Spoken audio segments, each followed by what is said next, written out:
Oh, life.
Possible by Mzizi International, a widespread condemnation of colonization, including apologies from heads of state.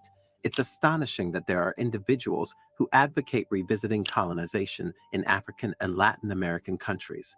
Eric Prince, a former U.S. Navy officer, has said that African and Latin nations should be recolonized due to the perceived corruption and self-interest of their leaders. Before we dive into our topic today, if you haven't already, please consider subscribing to our channels and ringing the bell to be notified about all our exciting future videos. Eric Prince, a former officer in the U.S. Navy and the founder of the American private military company Blackwater, has stated that African countries should be recolonized because of the perceived corruption and selfishness of their leaders. Prince expressed this stance in a short video clip shared on Africa Facts Zone by proposing that if African nations face challenges in self-governance, it may be appropriate for them to undergo a new form of invasion. In the video, Prince expressed his conviction that Africans encounter difficulties in self-governance due to leaders prioritizing personal gains over the well-being of their citizens. He argued that if ineffective leadership persists, it is justified to reintroduce foreign governance, stating it is time for us to just put the imperial hat back on to say we are going to govern those countries if you are incapable of governing yourself, because enough is enough. When asked if he was endorsing colonialism, Prince confirmed absolutely yes. Then it's time for us to just put the imperial hat back on to say we're going to govern those countries if you're incapable of governing yourselves, because enough is enough. We're done being invaded. Because our own national security risk is at stake. Exactly. National security interests are at stake. You can say that about pretty much all of Africa. They're incapable of governing themselves and benefiting their citizens because the governments there are all about looting and pillaging and lining their pockets and going shopping in Paris instead of actually making their country better. People on the left are going to watch this. They're going to say, wait a minute, Eric Prince is talking about being a colonialist again. Absolutely. Yes. In essence, to put the imperial hat back on to say, we're going to govern those countries if you're incapable of governing yourselves, because enough is enough. We're done being invaded. Because our own national security risk is at stake. Exactly. National security interests are at stake. You can say that about pretty much all of Africa. They're incapable of governing themselves and benefiting their citizens because the governments there are all about looting and pillaging and lining their pockets and going shopping in Paris instead of actually making their country better. People on the left are going to watch this. They're going to say, wait a minute, Eric Prince is talking about being a colonialist again. Absolutely. Yes. In essence, Eric Prince is suggesting that African leaders are excessively corrupt, to the extent that the only viable solution is to regain control over African countries. He further remarked that he believed this idea was suitable not only for Africa, but also for Latin America. During the 19th and 20th centuries, European powers like Britain, France, Spain, Portugal, and others colonized African territories in a period known as the Scramble for Africa. In 1960, the United Nations General Assembly adopted Resolution 1514, also called the Declaration on Decolonization. This declaration stressed the UN's support for independence movements in trust and non-self-governing territories, advocating for the rapid and unconditional cessation of colonialism in all its forms and reaffirming the right of all peoples to self-determination. While it is acknowledged that corruption exists in numerous African nations, proposing colonization as the sole remedy for African leadership issues is unprecedented. Colonization encompassed not only the governance by European powers, but also the plundering of resources, significant loss and devastation of lives, and enduring psychological effects on Africans.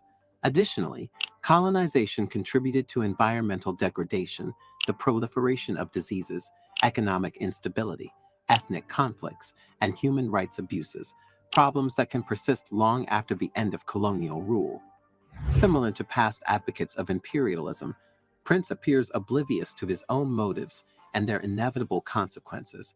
He justifies his idea by asserting that countries suffering under corrupt governments deserve better. However, throughout history, such beneficence has consistently resulted in widespread death and suffering. What are your thoughts on Prince's remarks? Do you agree with him that recolonization is the answer for Africa? Let us know in the comments.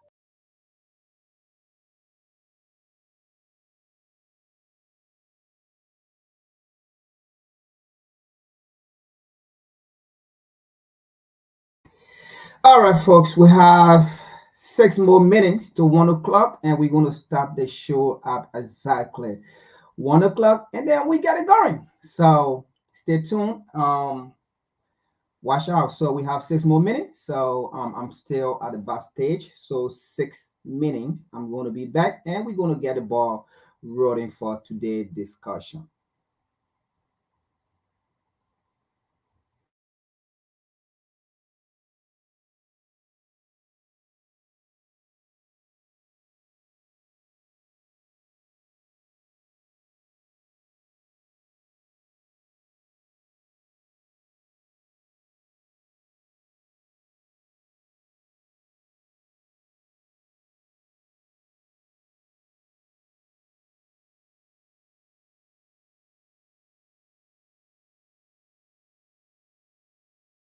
Is the solution to these issues we're talking about today. Yes, there's a corruption in Africa. Yes, leadership crisis in Africa is there. Yes, the people of Africa are suffering. Yes, the people of Africa deserve better. But that better is not you coming out to the continent and colonizing again. Let me tell you again, the betterment of Africa is not about you white men coming back to Africa and colonize Africa again. Then it's time for us to just put the imperial hat back on to say, we're going to govern those countries if you're incapable of governing yourselves. In the country you're living right now, there's a lot of our brothers and sisters who are taking as a slave to come and to work for that country.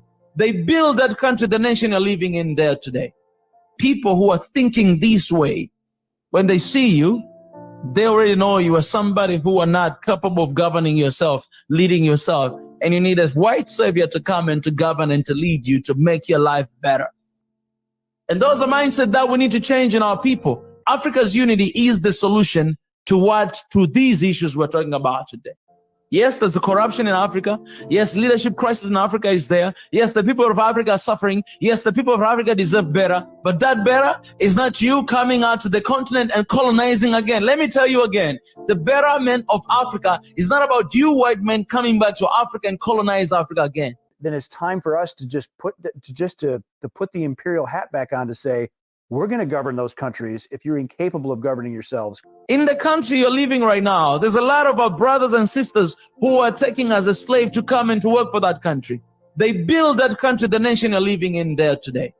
People who are thinking this way, when they see you, they already know you are somebody who are not capable of governing yourself, leading yourself, and you need a white savior to come and to govern and to lead you to make your life better. And those are mindset that we need to change in our people. Africa's unity is the solution to these issues we're talking about today.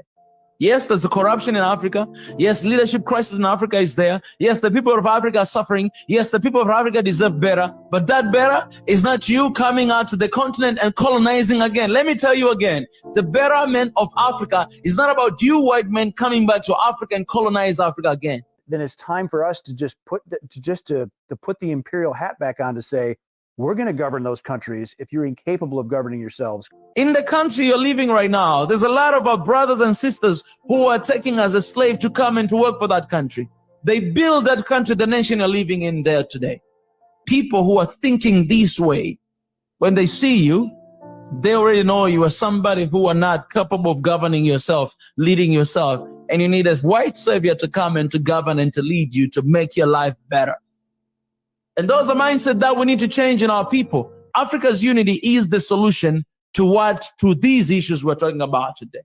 Yes, there's a corruption in Africa. Yes, leadership crisis in Africa is there. Yes, the people of Africa are suffering. Yes, the people of Africa deserve better. But that better is not you coming out to the continent and colonizing again. Let me tell you again, the betterment of Africa is not about you white men coming back to Africa and colonize Africa again. Then it's time for us to just put the imperial hat back on to say, we're going to govern those countries if you're incapable of governing yourselves. In the country you're living right now, there's a lot of our brothers and sisters who are taking as a slave to come and to work for that country. They build that country, the nation you're living in there today. People who are thinking this way, when they see you, they already know you are somebody who are not capable of governing yourself, leading yourself, and you need a white savior to come and to govern and to lead you to make your life better. And those are mindset that we need to change in our people. Africa's unity is the solution to these issues we're talking about today. Yes, there's a corruption in Africa. Yes, leadership crisis in Africa is there. Yes, the people of Africa are suffering. Yes, the people of Africa deserve better. But that better is not you coming out to the continent and colonizing again. Let me tell you again, the betterment of Africa is not about you white men coming back to Africa and colonize Africa again. Then it's time for us to just put the imperial hat back on and say, we're going to govern those countries.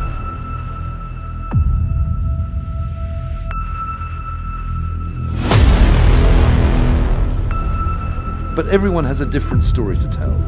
Shell, which says it's losing it. The Tampa market.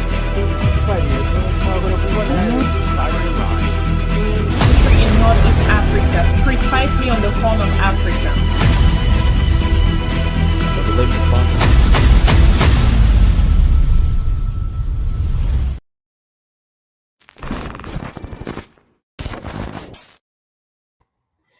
All right. Once again, good afternoon. Once again, this is Frank. I am your host. This is the Revolutionary Repatriation Educational Lecture Series as part of WCC every Sunday, where we are unapologetic of what we say and things that we react to. We are unapologetic about things that we react to, things that we see, things that we respond to. Absolutely, we do not apologize due to our responses to those issues, remarks affecting Africans people. And we are ready at any time to face anybody based on what we respond to. And if it hurts anybody, we await their response as well. Now, today's discussions or today's topic, it says, why will former U.S. soldier, why will former USA soldier call for the recolonization of the African continent and that of African nations? Now, African nations out of the continent as well. So he also talked about South America. All right. So that's the question. Why will the former U.S. Marine call for the recolonization of the African continent and that of African nation? Why is he so brave? Why was he so brave to make such statement? That's what we're going to be looking at today. And again, as we said last week, we do not hold America responsible, or we are not angry, as I will put it. I don't want to say we do not hold America responsible. Okay? We are not angry about whatsoever decision America take. We are not angry with America. We are not angry with the descendant of the slave in their approach, in their attitude. We are not angry. We are not angry with Europe in her approach towards Africa, because European approach towards Africa have never been good. So it is not surprising.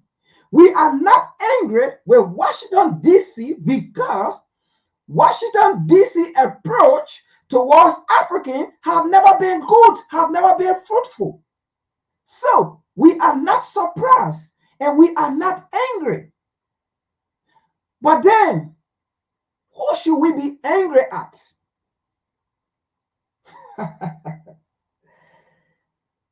This is WCC. Our reaction or our responses to things, it might look different from how other people react to it.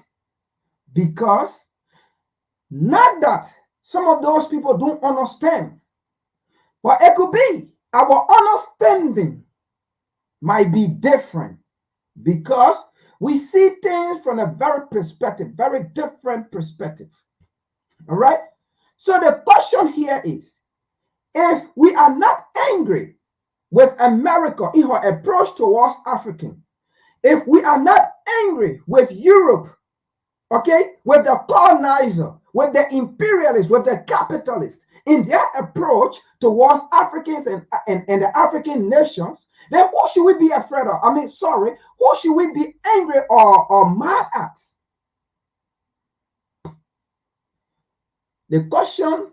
The answer to that question is, we are angry with our leaders. That's it. And that's what we're going to be looking at today. We are not angry about Eric, how to call it, Prince, or whatsoever his name is. We are not angry. I am not angry. Last week I said America will do what she needs to do to survive.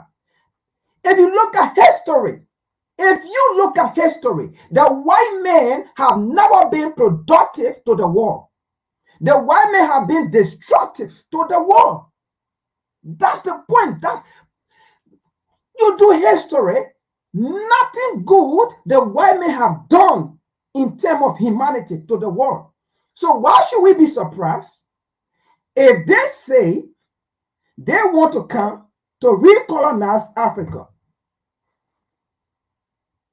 It is not their first time. That's how they came to America. That's how they went to Australia. That's how they went to Asia. That's how they are in the world. And that's how they are today in Palestine. That's how they are today in Gaza. What is that surprising to us? That if they make such statement that they want to come and recolonize, is this their first time to recolonize Africa? Is this their first time? So why should we be mad?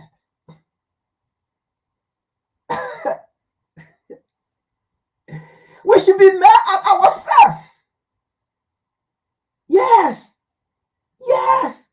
We should be mad at ourselves because we fail to learn. We fail to learn history. We fail to look at history. We fail to discuss history to the extent, if you see an African and you even want to discuss about what the white men have done against African, your own African brothers and sisters will hate you. They won't want to talk about it. They won't want to talk about it. In fact, they will hate you for talking about what the white men have done because they have one or two white friends. But the white man is now afraid to talk about what she want to do against you. So I am not mad. Whatsoever approach they take, that is what they have done throughout ages to survive, to destroy people. They destroy nation, they destroy society, they destroy culture, and they kill to survive. They loot to survive, they exploit to survive. What is strange about it, if a white man go on national TV knowing very well the history of colonization, knowing very well the history of colonization, knowing very well that black people, the African people, we are still suffering from the aftermath of slavery, from the aftermath of colonization, knowingly that generation upon generation, we are still suffering, living the after effect of colonization. And they see it gladly. And yet they stay. They come and say, we want to come back. We want to come back. Now, the question we should be asking is, what made these people so brave? These are the questions we're supposed to be asking, not to be angry about what they say, because that is their history. Their history, white people history, is about destruction. It's about looting. It's about killing. If you get mad at them, that just means you do not understand white history. That's all. We know what they did in Gambia. We know what the German did in Gambia during colonization. So why should we be still angry if they come out to say it? We know what they did in DRC Congo during colonization. Why should we be angry? We know what they did in Nigeria, in Zanzibar, in Kenya. We know what they did. So why should we be angry? That is their history. They are meant for destruction. So the question we should be asking is, not too long, because 1884 Bali Conference, colonization lasted for 78 years. Colonization lasted for 78 years.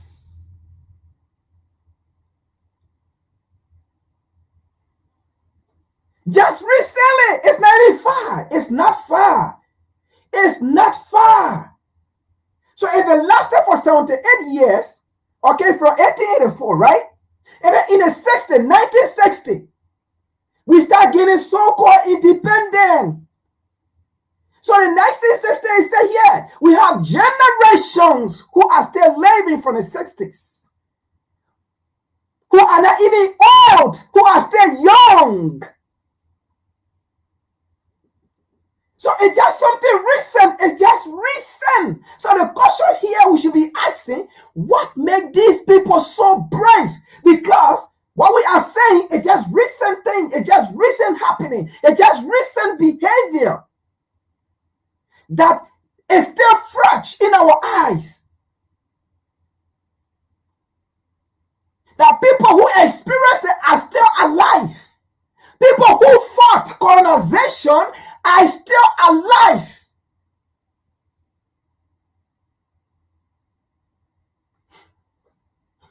So we should be asking ourselves, what are we doing wrong? It's not about them. That is their history. That's what defined them. Destruction, war, chaos.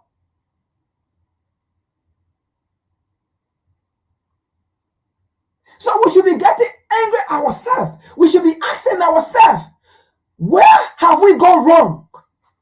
Where do we need to strengthen? What do we need to do?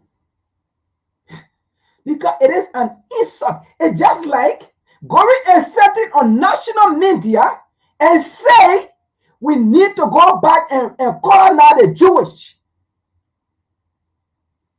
And just like Adolf Hitler or Germany sat down and say we need to go back and recolonize the Jewish community and kill them and slaughter them, knowing very well the history of Adolf Hitler and the Jewish. And then see what will be the reaction.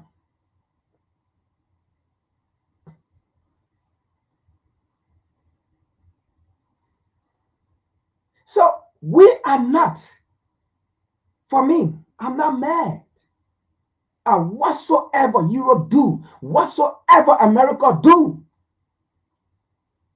The people are fighting for their survival. We said it last week. Anything they do is about their survival. They are trying to survive. What are we doing? Wait, look, I don't even know how people are reacting to what these people say and do and want to do. America have never been good to the African continent for African people. Europe, they have never been good for Africa and for the African people. Never in history. There is no time in history that we can say this is what America or European have done in collaboration or in harmony, or when it comes to human. There is no time in history. So why should we be angry about them? If we are angry of what they say or what they think, it means we are not working. It means African people are not working. It means African people are not thinking. It means we are doing the wrong thing. If we are angry at them for what they do and say and what they think about us, if we are angry at them, then we are not doing the right thing.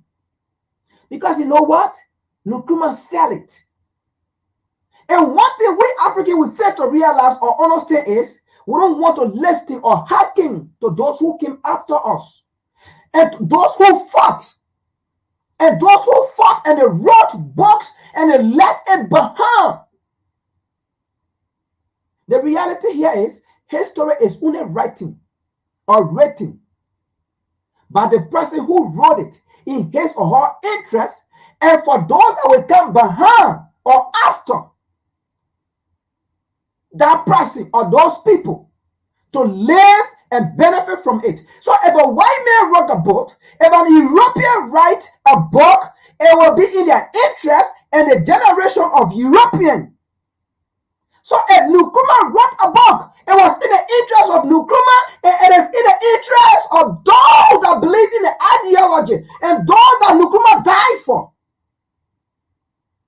If Arikan wrote a book, it is in the interest of him and those that he died for and those that he represented. That is why it is so important to read book of people who stood and fought, who died. And that is what Nkrumah said. We can never be and we should never be asleep when it comes to the imperialists. We should never be asleep when it comes to the colonizer. We should never be asleep when it comes to the enslaver. And these are the things he was talking about. Listen to wisdom. And he said, the reason why we should not be asleep is because the colonizers are never asleep when it comes to Africa and African people. They are never asleep. They are on top of their games. But we don't pay attention to book like that. If you see a book written by Nkrumah, it will be like the demons with the horn. You see, book written by Dr. Arikan is like the book, a demon with the horn. You see, book written by Malcolm X is like a demon. But let John Breeze write a book. That book will be like an angel. But what you read in that book is indoctrination. It will never empower you. It will not even be surprising if Mike, how they call it, Eric, whosoever his name is, don't be surprised. You see his book in a lot of black people homes reading it.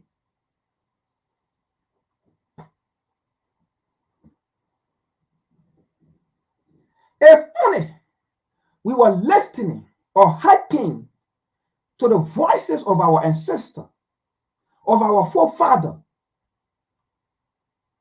these people will not say such a thing.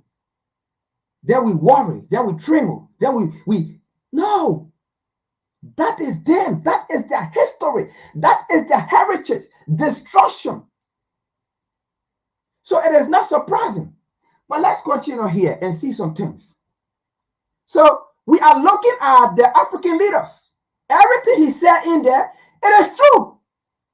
African leaders are corrupt. But who corrupted African leaders? Who made those African leaders to be corrupted?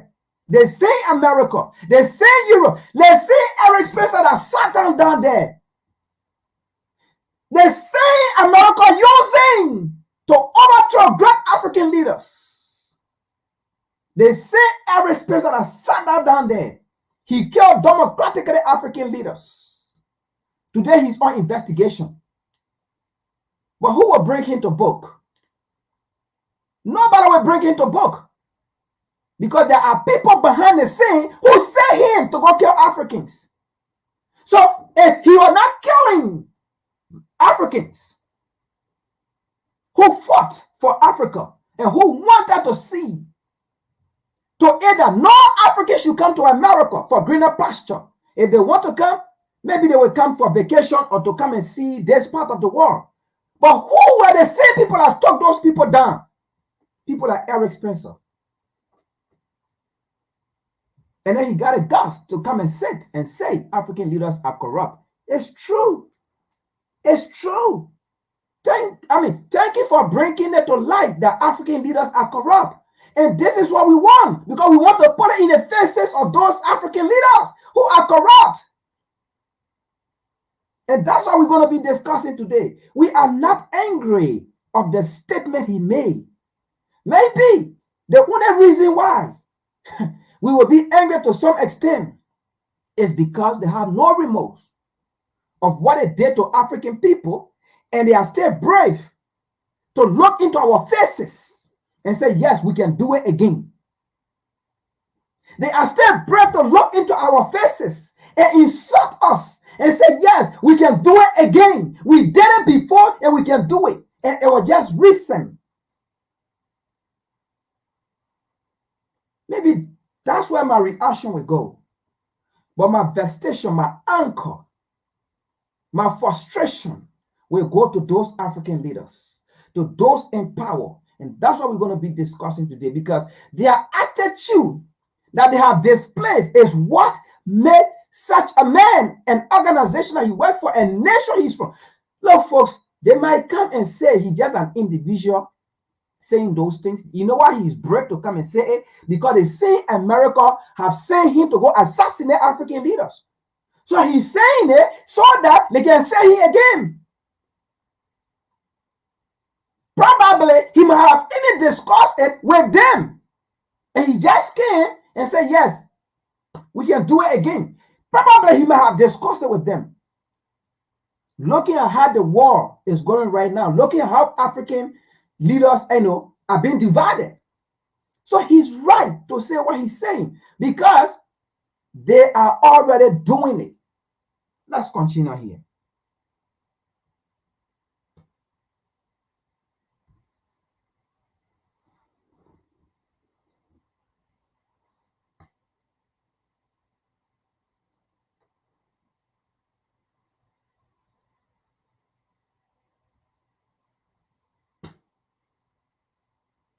Because the reason why he said that she recolonized Africa, right, folks? This email was hired by the United States of chaos committed in the Middle East. as a founder of the Blackwater and other paramilitary groups, he was hired by the same George Bush to go to Iraq to go destabilize the place. So these people, they have no remote. I mean, they sit and talk everywhere they want to sit and talk about what they have done to people across the world. So is it strange for them to come and sit down and say we want to recolonize Africa? I mean, if they want to do it, they can do it because we have dumb and stupid African leaders. So they are right. Oh man, do you think I'm going to sit here and say I am angry of what he said? I'm angry at America or I am angry at Europe? Me? I don't think so, man. I don't think so. I am angry at my dumb and stupid African leaders. Some of them. Those are the people I am angry with because they are the problem to the African continent. They are holding Africa hostage and African people hostage. They are the people I'm angry at. For such a man, nasty man like that, very nasty. His like, his kind, nasty. To sit on national TV or media to utter such a war, it is because of the stupidest leader we have in Africa. If they were doing the right thing, that nasty man of a how they call it, prince or whosoever he is, he will never go on national TV or media to sit and utter such a war. He did it because of our stupidest African leaders.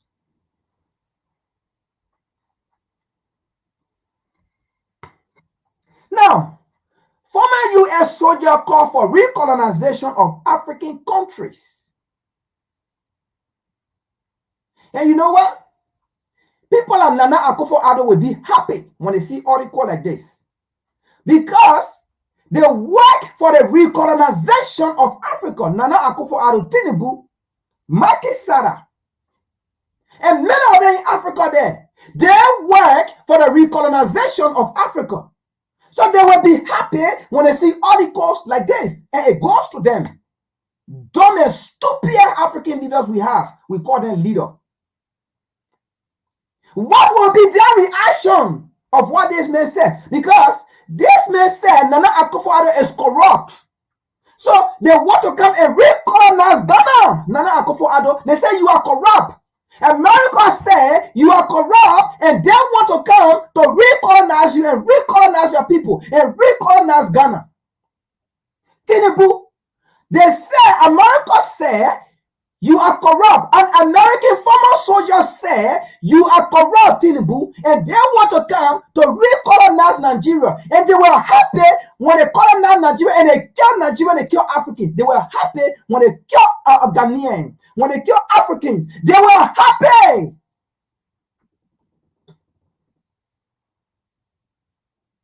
They were happy when they captured Ya and Satua and they took her to England. They were happy and they want to come by to recolonize and capture the kings and queen in Ghana, in Nigeria, to take them back to Europe and America. That's what they want to do. And they are coming for your head. Stupid and dumb African leaders. Equa, American soldiers said they want to come and recolonize Africa because you are stupid and stupid entity called Equa. Stupid entity called AU. And it's their behavior and attitude, behaving like a slave, that these people, in their mind, Africans have not yet learned. Africans are stupid. They have not yet learned. With all what we have done to them, not any long. Today, DRC in Congo is still suffering. We have European companies creating proxy war and killing them. But we have these African leaders. We have these African entities that are supposed to stand in the fight for Africa, but they are fighting for their colonial master. That means we can still go back and recolonize them with the help of these presidents of these African entities. Yes. Macky Sall, they are coming to recolonize Senegal, which is very good. They are coming to recolonize Senegal and catch your kings and queens and take them back to England and take your artifact and put it in museum. Yes, they are coming to recolonize you. Very good. Very good. You people are the cause of these people making such statement. You people are the cause. But no, you have no problem with Europe and America. You have problem with African who will point you out. African who will point you out. You have problem with those Africans, and those Africans are your enemies. But you do not see Europe and America as your enemy, but you see African who will point you out as your enemy.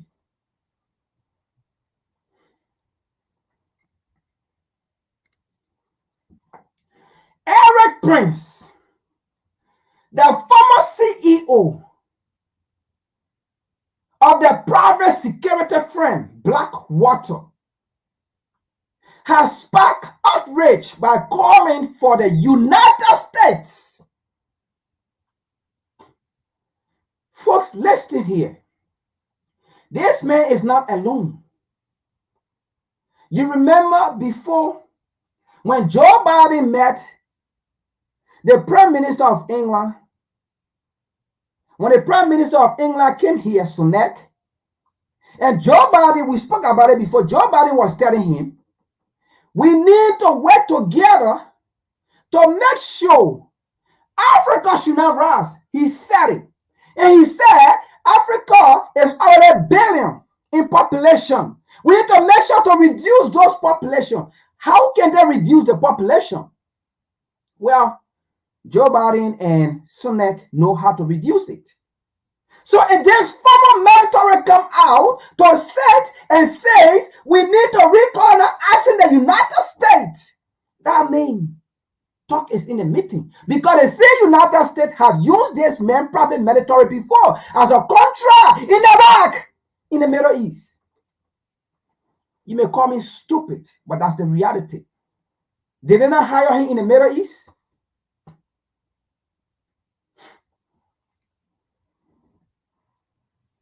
He sparked outrage by calling for the United States, America, Washington, D.C. to put the imperial hat back on. But guess what? America still have the capitalist hat on. America still have the imperial hat on. Who killed Gaddafi? It's just recent. The imperial capitalists killed Gaddafi. They destroy Libya. So yes, America is still practicing enslavement. America is still practicing the colonization of Africa. It's still going on because we have dumb and stupid African leader that sat down there and watched another nation like America go to Libya, kill another African leader, destroy the country, and left and came and sat down. And in fact, they even told African leaders who were on their way to Libya to go meet Gaddafi, they threatened those leaders that if you dare try it, you will live in the air and will bomb your plane, and your plane will crash and you will die. Let the Ugandan president Museveni be our witness as we quote from him. He said it. He said it. He said the United States called them when they were on their way to Libya to meet Gaddafi for peace talk. And America threatened them. But yes, we say we have a continent that is led by a group of people, group of idiots called leaders. Group of slaves called leaders. So Eric is right. When we have slave in power as leader, what does that mean? Slave, you have a master. And Eric, the master for Nana Akufo-Addo. Eric, the master for Tinubu. Eric, the slave master for Macky Sall. Eric, the slave master for the slave president on the African continent. Why should we be angry at these people when we have slave master working? We have slave on the African continent as president working for their master in Europe and America. Why should we be angry? We should be angry at our leader who are still thinking as a slave. When we have some of our African brothers and sisters who say, hell no, we are not slaves. We cannot be slaves. This is our land. This is our resources. We have Abraham to worry. But Nana Akufo-Addo said they want to go to Burkina Faso to carry war. Tinubu said they want to go to Niger to carry war to those people who said they don't want to be slaves. So Eric, you are right. I am not angry of your statement because that is the history of white people.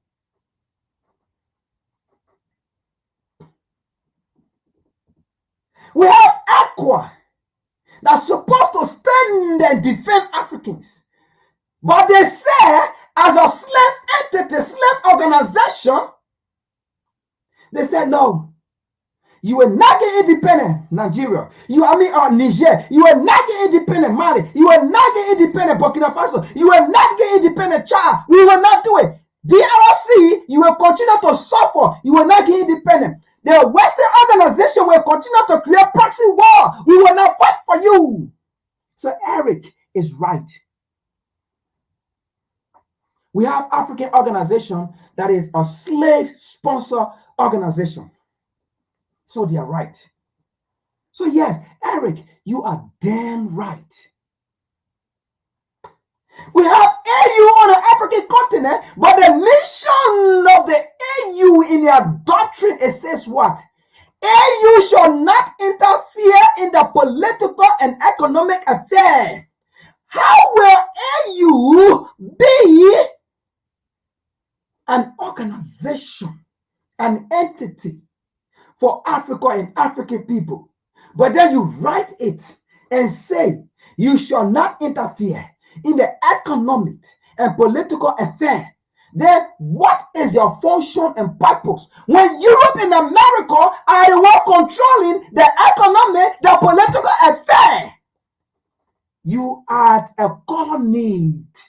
So yes, Eric is right.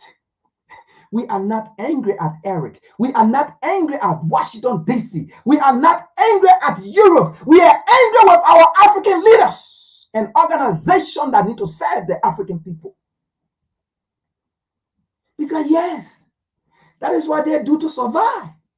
That is what they have done to survive. That is their history.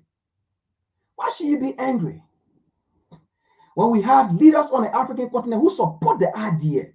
When we have leaders who came to the white man, who came to Eric Spencer, who came to Eric Prince or Spencer and sat down with him and said, Tony Blinken, we want for Eric Spencer to come on the African continent with a military to kill Africans, to go to Burkina Faso, to go to Mali, to go to Niger. When we have Nana Akufo-Addo saying now we're Blinken, telling him, send the black water.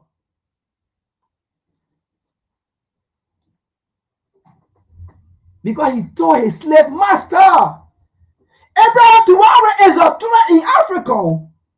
The Nigerian, they are threat in Africa. The Malian, the Burkinabe, they are threat in Africa. So send your black water, Eric Spencer. Let him come to Africa and kill those Africans. Yes. So Eric is right for making a statement. Because we have people on the African continent who are selling their brothers and sisters, who said they are leaders. So he's right. We are not angry. We are angry at our leaders who support white freedom for African people. And white freedom for African people, it means destruction. White freedom for African people, it means captivity. White freedom for African people, it means slavery. White freedom for African people, it means colonization. And that's what Eric said, the best we can do for Africans is to go and recolonize them. Let's see what colonization has done in Africa. Let's see. But let me read this thing here quick, and then we go and see what colonization, what Nana Akufo-Addo want in Ghana, what Tinubu want in Ghana, what AU want in Africa, what ECOWAS want in Africa. All those African leaders that still let the white man bought what they want in Africa. Let's read this, and then we see what colonization have done.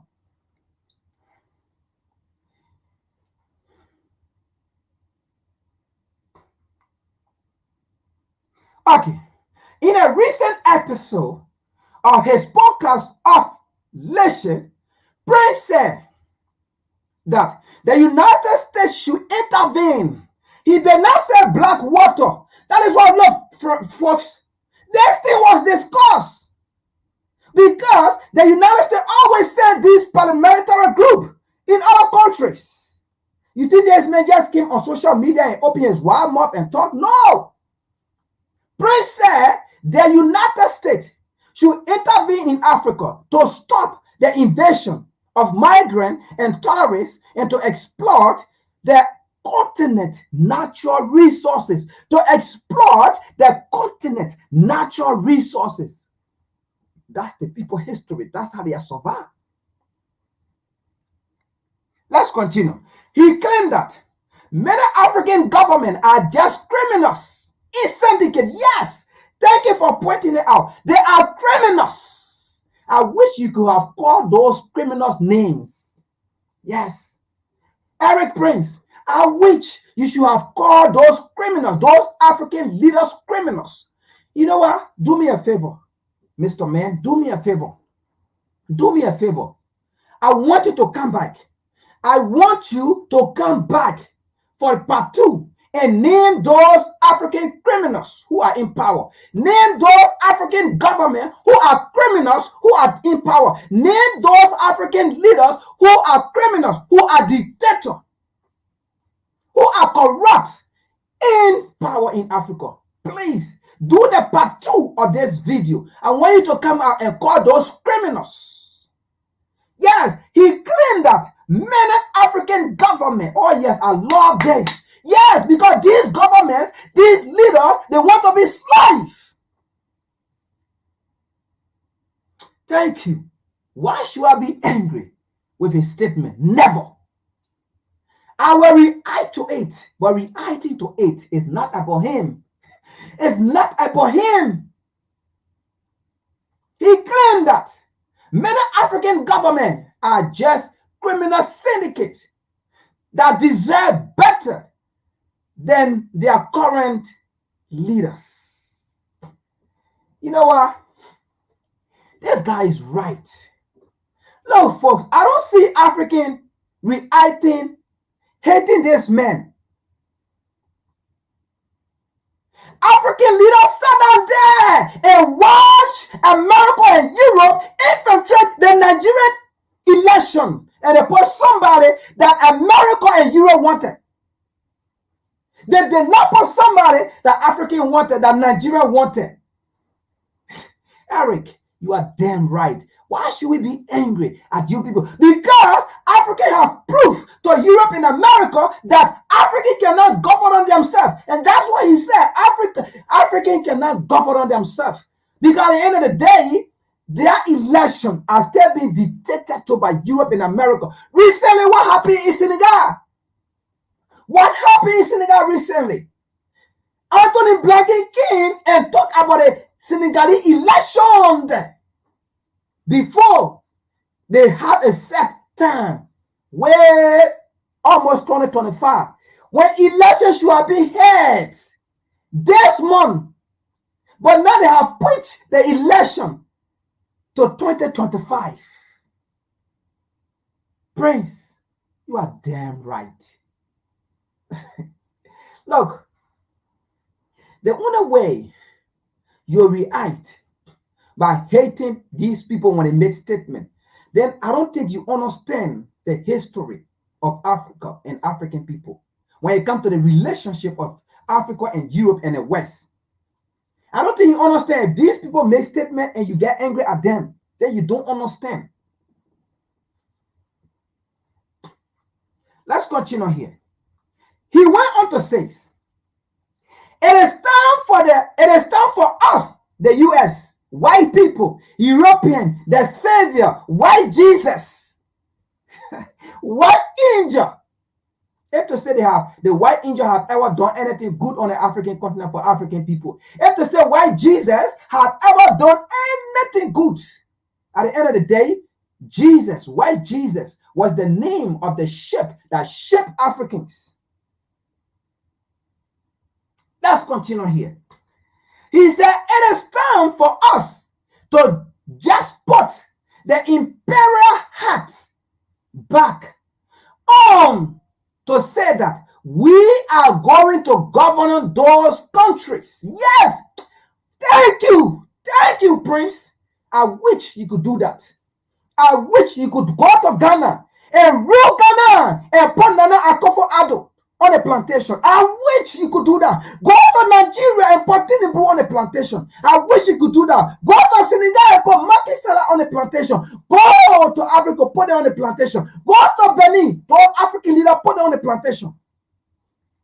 And if you can, those African leaders take their cups and bring it to Europe, just how you did it during colonization. Because when you talk about colonization, that's what the white men did during colonization. They took our crops of African leaders, king, the queen, and they took it to Europe, and they did it as trophy. Yes, go and take their head and make it as trophy. No, don't look at me for what I'm saying. That's what happened during colonization. So if Prince say they want to come and colonize Africa, what comes to your mind? What comes into your head?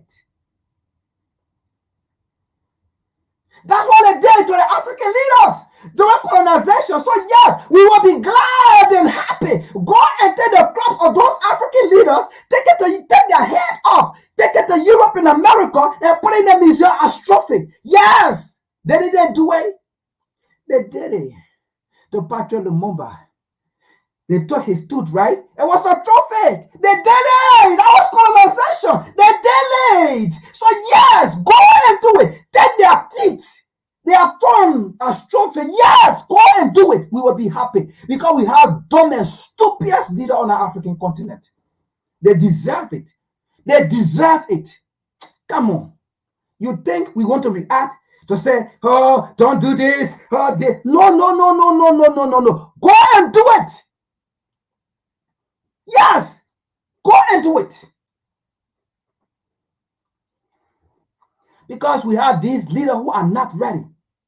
We have these slaves who are not ready, who don't understand that we are still in captivity. Yes, that's what colonization did. So don't look at me when I'm bringing history out. Look at the man who did the acts, and look at the man who is still telling you that he wants to come and do it again. Don't look at me that is bringing a fight. Don't look at me that is bringing history. Don't look at me that is saying the obvious. That's what colonization did. They took our kings and queen head to Europe and America. Today it is in a museum. Today it is in their churches. Today it is in their basement. They have it there. Yes, go and loot the African artifact. Go there. Yes, that's what colonization did. And you want to look at me for bringing out the fight? Then do it. Do it. Let's continue here. Let's continue. He also said, you can say that about pretty much after the action. He said, yes, you can say that about punishment of all of Africa. They want to come and do it again. Yes, he's right.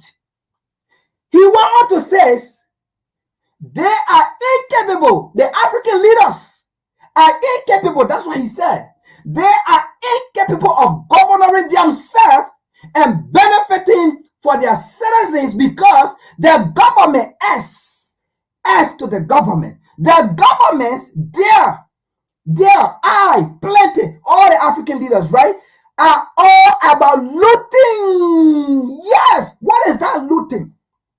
The looting here is, they call this colonial organization. They call American organization. They call European organization because no African organization on the African continent that is a sole shareholder of the African resources. Mine the resources, the uranium, no.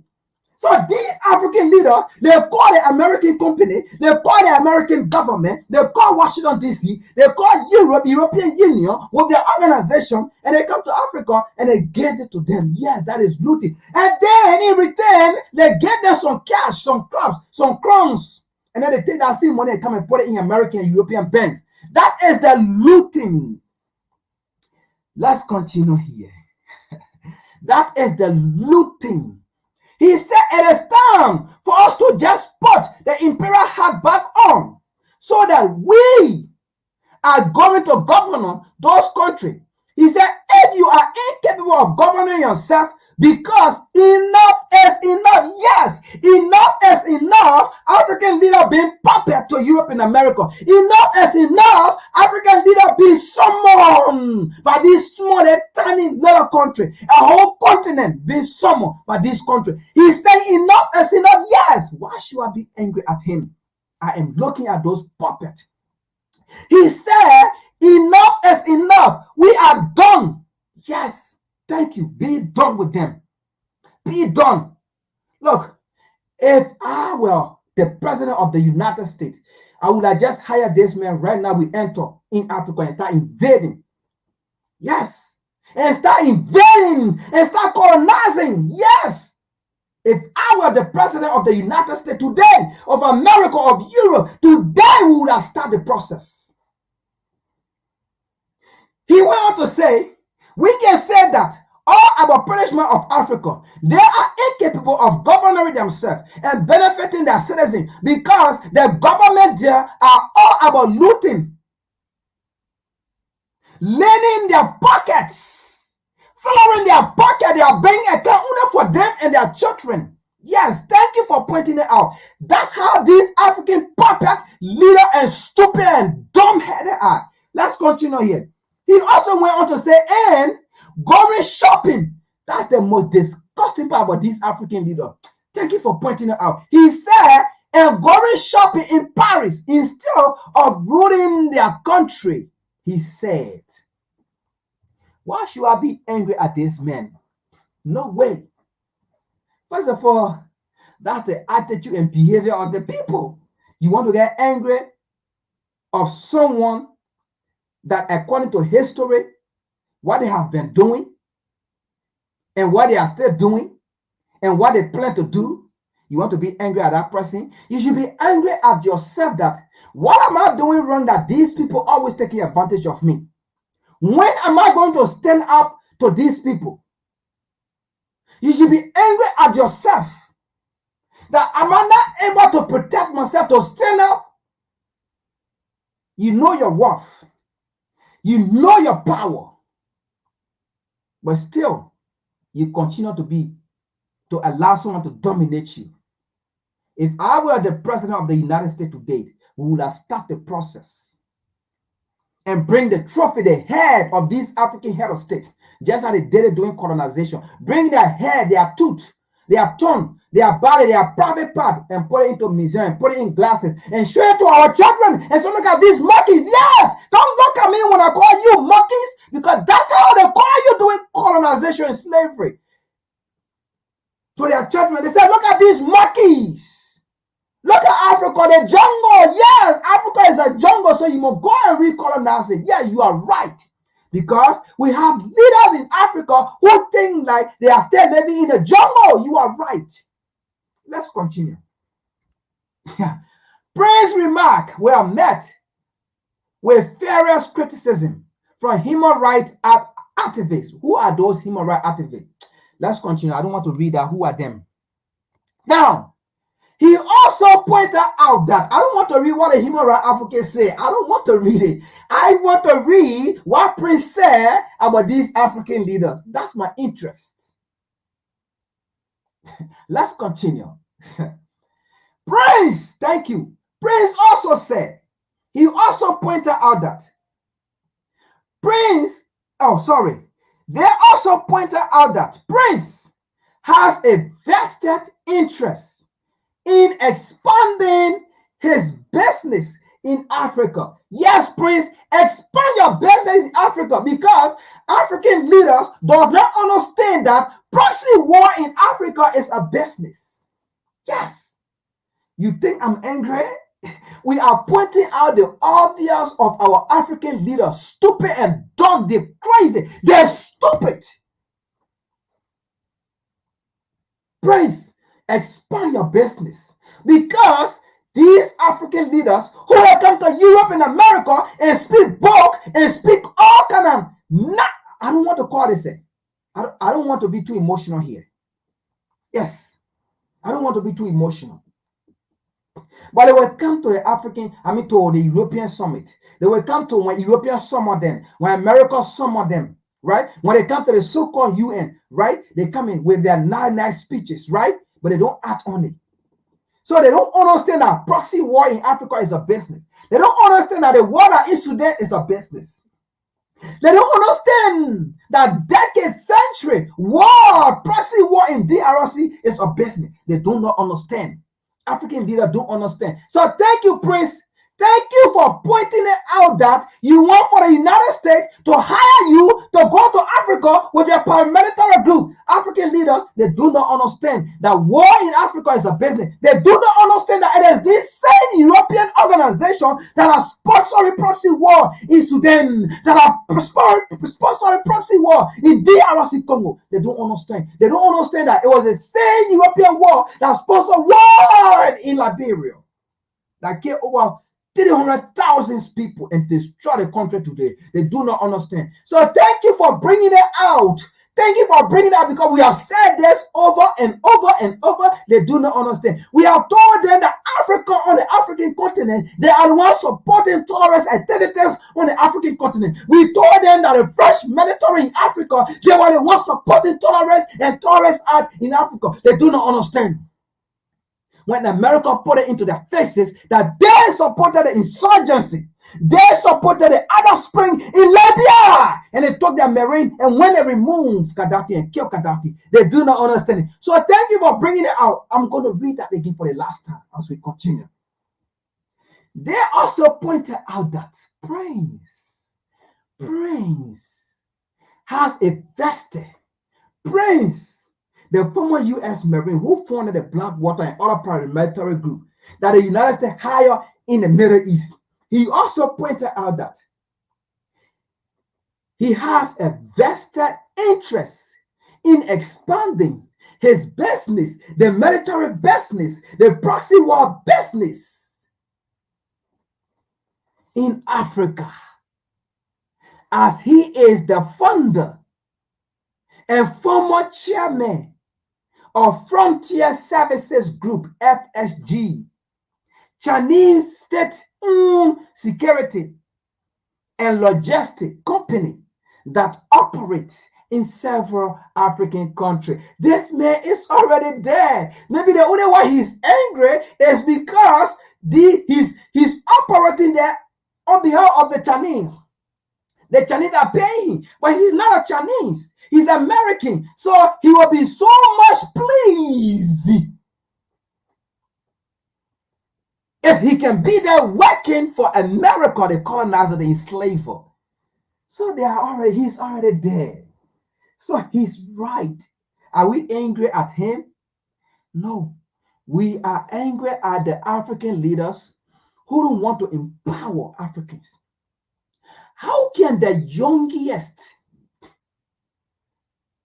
okay, in terms of population in the world, the youngest labor force in the world be taken advantage of by these old folks in the world?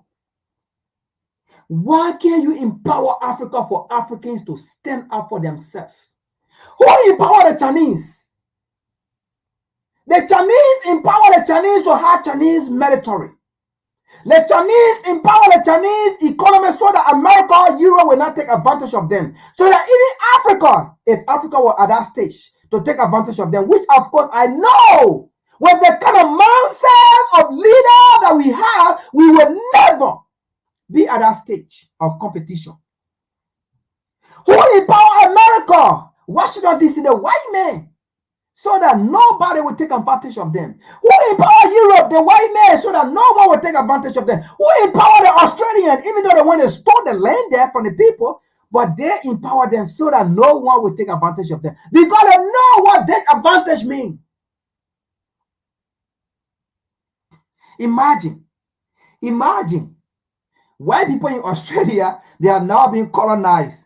They are now been through what we've been through, but they understand what it means when someone colonizes them.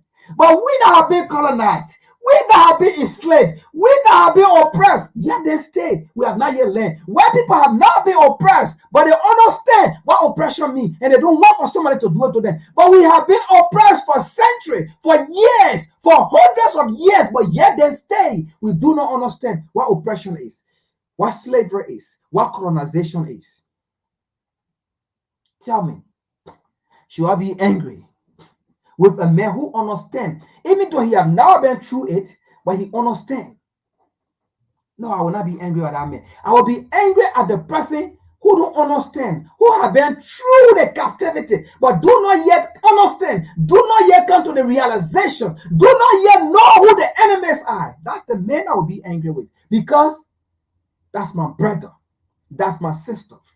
And the only way I can go to the battlefield and win the battlefield is to make him understand, is to fight alongside with him. Because if I don't fight alongside with him, if I don't make him to understand, he will then come and fight me. And by the time I finish defeating him, I'm already tired.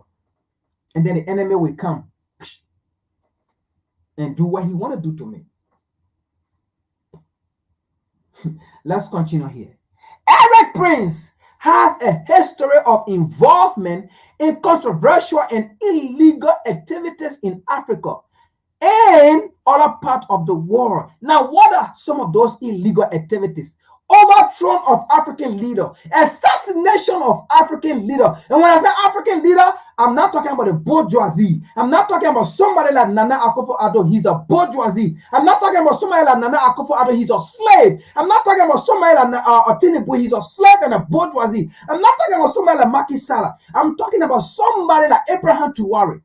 Those are the kind of people Eric Prince have assassinated through the support of their government.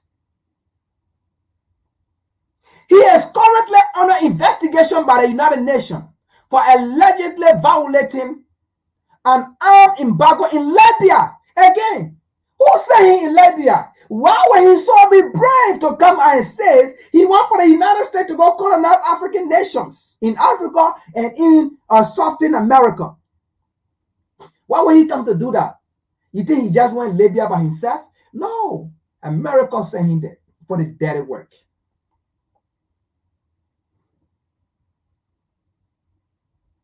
He is currently under investigation by the United Nations for allegedly violating an armed embargo in Libya. And he was previously implicated in the 2007 Nasser Square massacre in Iraq, where Blackwater contractor killed 17 civilians. Again, this is cost 90. That means cost 90. If you plug it on a calculator, cost 90.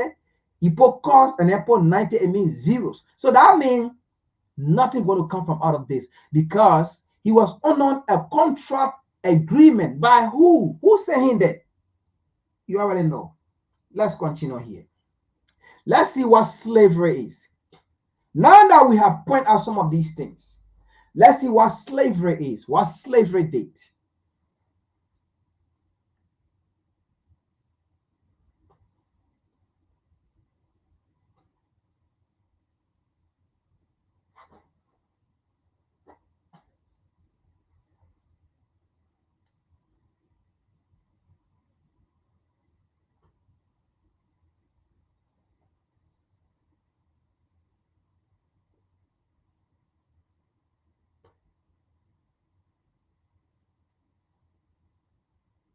Now, this is just a brief history, right? But I'm going to elaborate on it a little bit. But the author of this video, he tried, his possible best to put some things together, okay? But again, what was said here, that go also to other African nations like Namibia, what the German people did in Namibia, colonization, okay? You dumb, stupid African leaders, some of you. You people at the cause, okay? The Europeans are still talking about some of these things of coming to do it back. You people at the cause.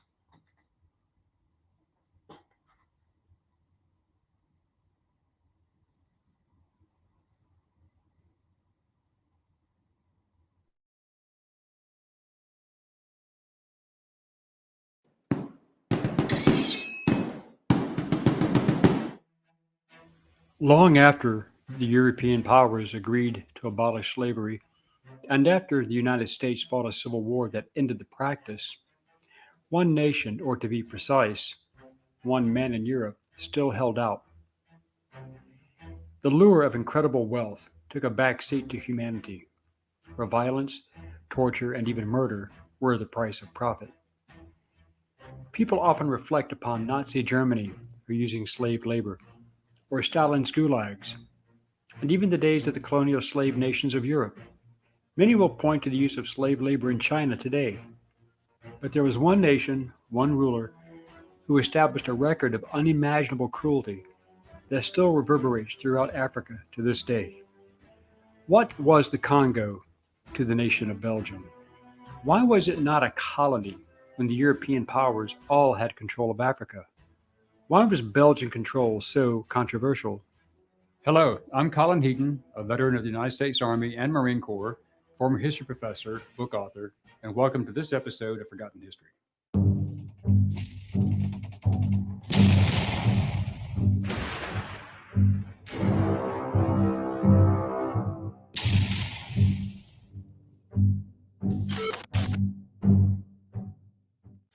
In 1884 to 1885, the Congress of Berlin, also known as the Berlin Conference, was organized by Imperial German Chancellor Otto von Bismarck at the request of King Leopold II of Belgium. This saw the gathering of the representatives of the major European powers, including the United States. This was a meeting where the Europeans decided to carve out the continent of Africa for themselves and establish borders with each other. It became known as the Scramble for Africa. 14 countries had participated, but 7 of them, such as Austria-Hungary, Russia, Denmark, the Netherlands, Sweden, Norway, the Ottoman Empire, and the United States, did not obtain any possessions in Africa. Those that All right, let me come in a little bit. Now, get in mind, the author of this video, he's an American.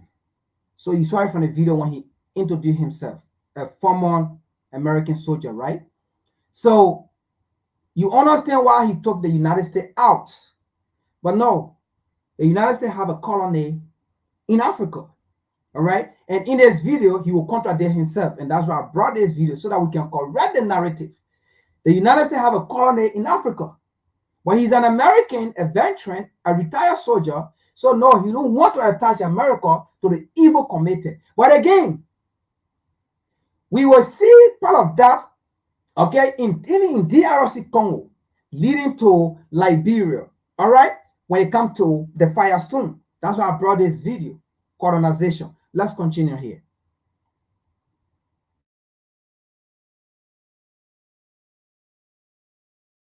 did, such as Portugal, France, Spain, Great Britain, Belgium, Italy, and the International Congo Society, that handled the claims of the Portuguese, French, and the Belgians over that territory, walked away with undisputed control of their African colonies. As a And just to butcher his argument as well, right? If the United States was not part of the colonization, right? Why did the United States support Israel in the apartheid government in South Africa? Because it was colonization as well, though. Even though we may look at it as I was apartheid, but it was colonization, okay? Control of the land and the resources, all right? And subjugating the people, right? America supported Israel. If America was against dividing Africa, America could not have supported Israel to kill Africans, okay, in South Africa.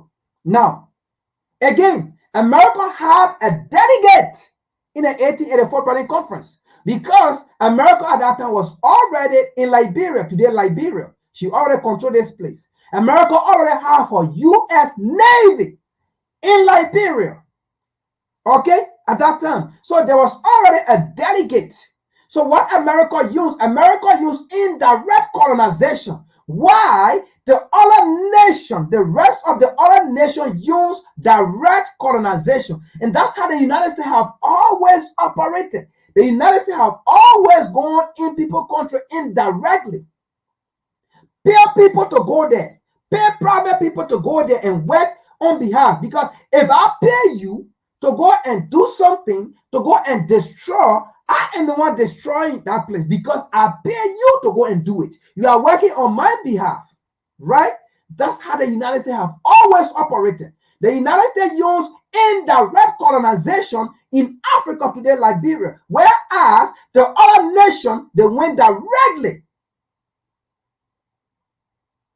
So we are not going to allow whitewash to come and wash the history and then take their part because he's an American, he's veteran, okay? He might even have gone to Vietnam. He was sent to Vietnam. So do you tell me, you think this man, if he given a narrative about what American did in Vietnam, and if he was part of that issue in Vietnam, you think he's going to say how they kill, how they did, how they did? He's going to frame the story in the way that America will not be here responsible.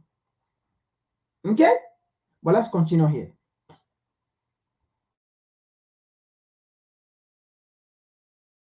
Result of the agreement from 1885 to 1908, the Congo Free State, in name only, and today called the Democratic Republic of the Congo, was considered a colony of Belgium, but in reality it was not.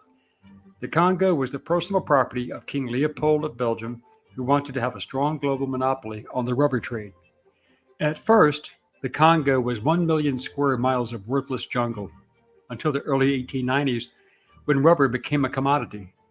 This was when all land was nationalized, with the majority of the land distributed to private companies as concessions for rubber harvesting, with Leopold being the main shareholder.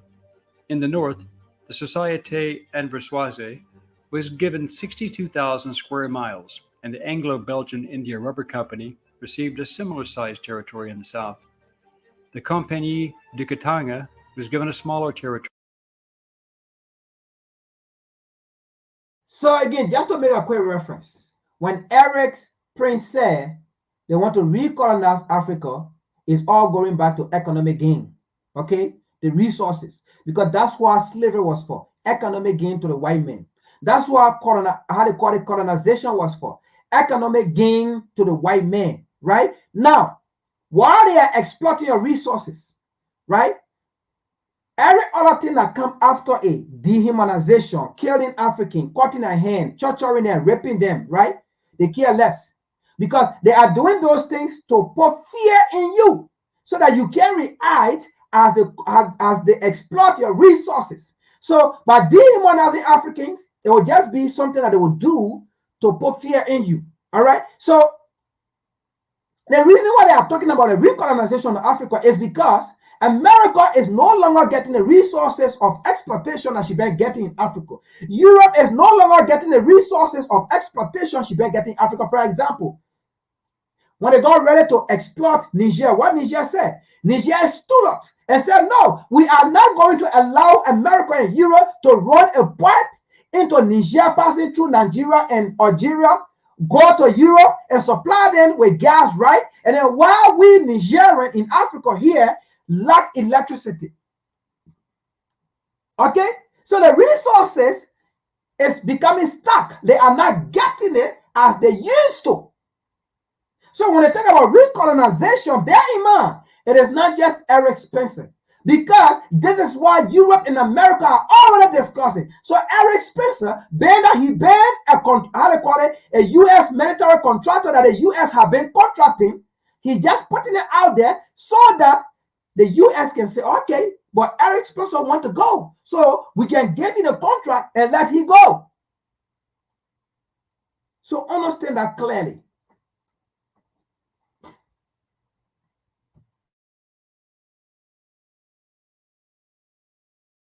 In the south, and the Compagnie de Grand Lac received a similar sized region in the east. King Leopold kept over 97,000 square miles of territory for himself, which was known as the Crown Domain. When added to the territory he already controlled under the private domain, he was one of the world's largest landowners and one of the world's wealthiest men.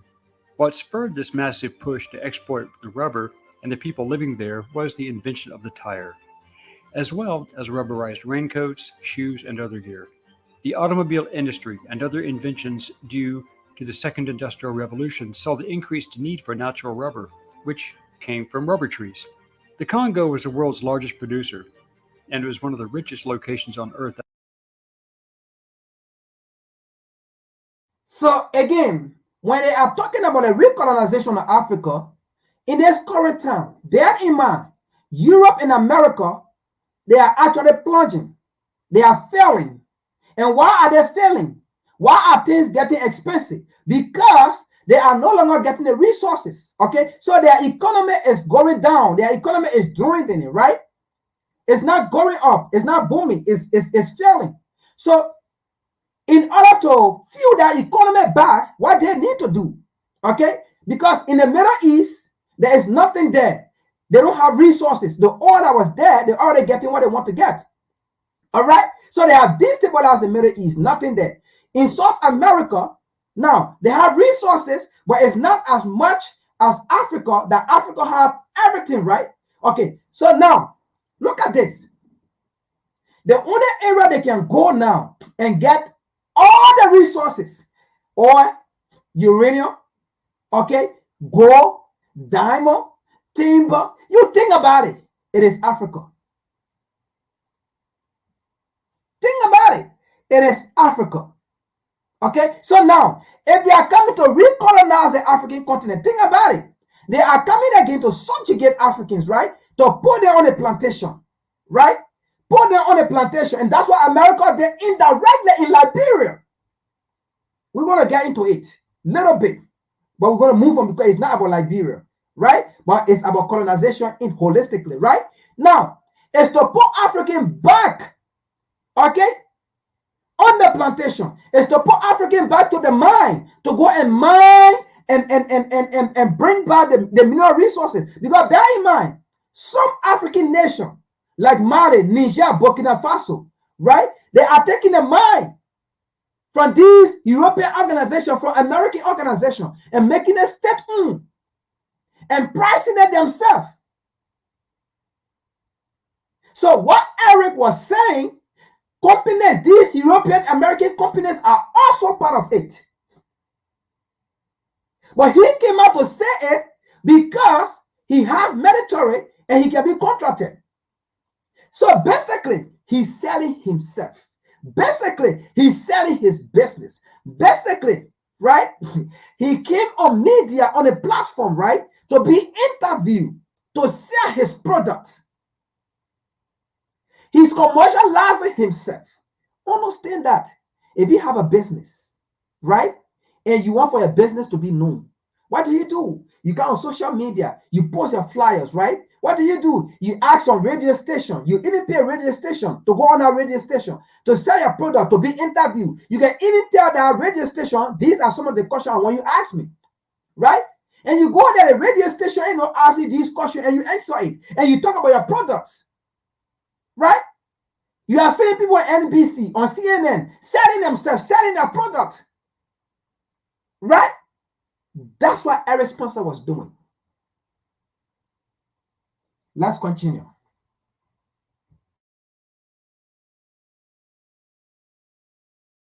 As a result, American companies, such as that owned by Harvey Samuel Firestone Sr.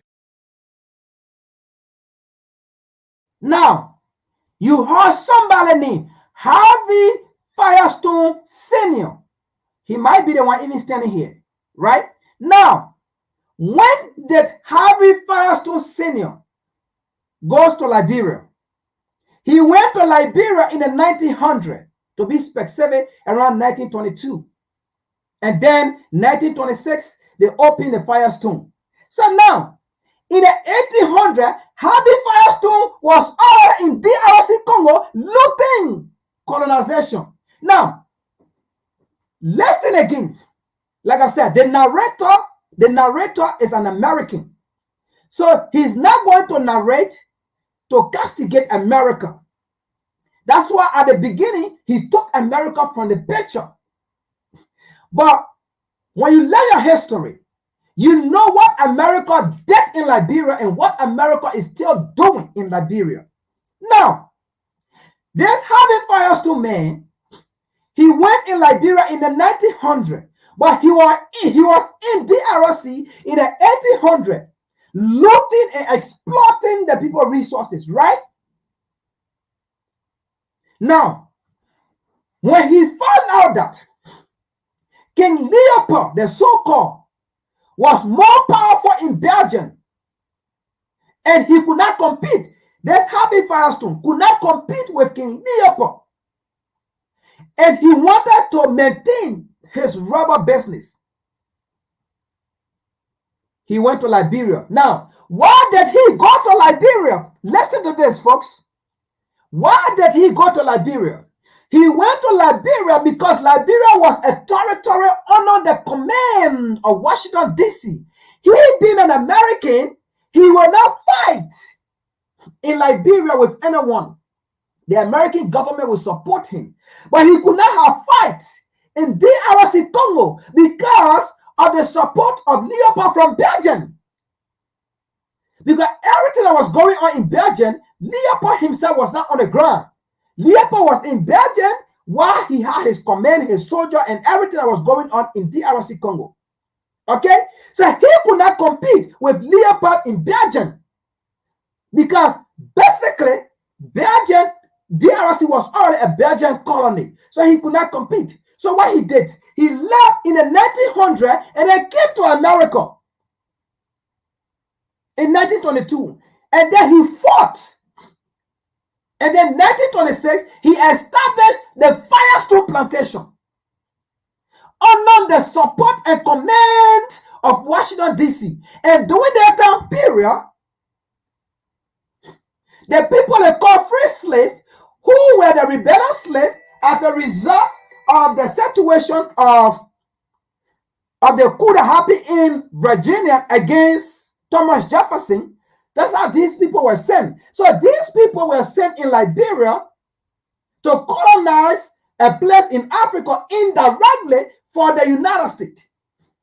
Now, when Harvey Firestone went in Liberia, he met some of these people, right? Now, not all the Africans they took from here that went in Africa to their Liberia wanted to colonize that area for the white men.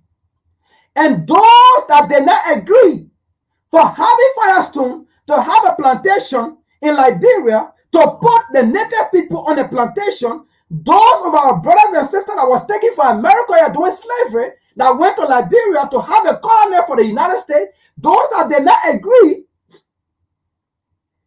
America threatened their life. And some of those people fled overnight and went to Sierra Leone. Some of them went to Ethiopia. And those that stayed, or those that stayed there, that said, okay, you know what? We cannot go nowhere. We're just going to listen to Washington, D.C. That's how they agreed for Firestone, Harvey Firestone, to have a plantation. And then they took the native men and women and put them on a plantation to work. So the history that our people that left from here and went in Liberia put our people on a plantation, no. It was under the demand, because even those people themselves, they were slaves. They were not free. It was under the demand. Listen, folks, during slavery in America, then we have black people that were lynching another black man.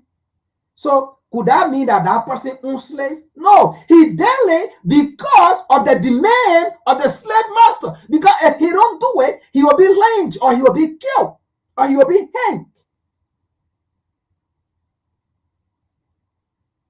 So Harvey Firestone left and went to Liberia, and that's how they put the plantation there. And they did not even buy that land, but according to history, they bought the land for, how they call it, 5 cents per acre. Harvey Firestone, did he buy land in DRC Congo when you were there looting and exploiting the people? But let's continue. That's just a brief history about Liberia, because the narrator want to take America from out of the picture, that she did not colonize, she did not do this. No, America colonized and tortured and dehumanized Africans.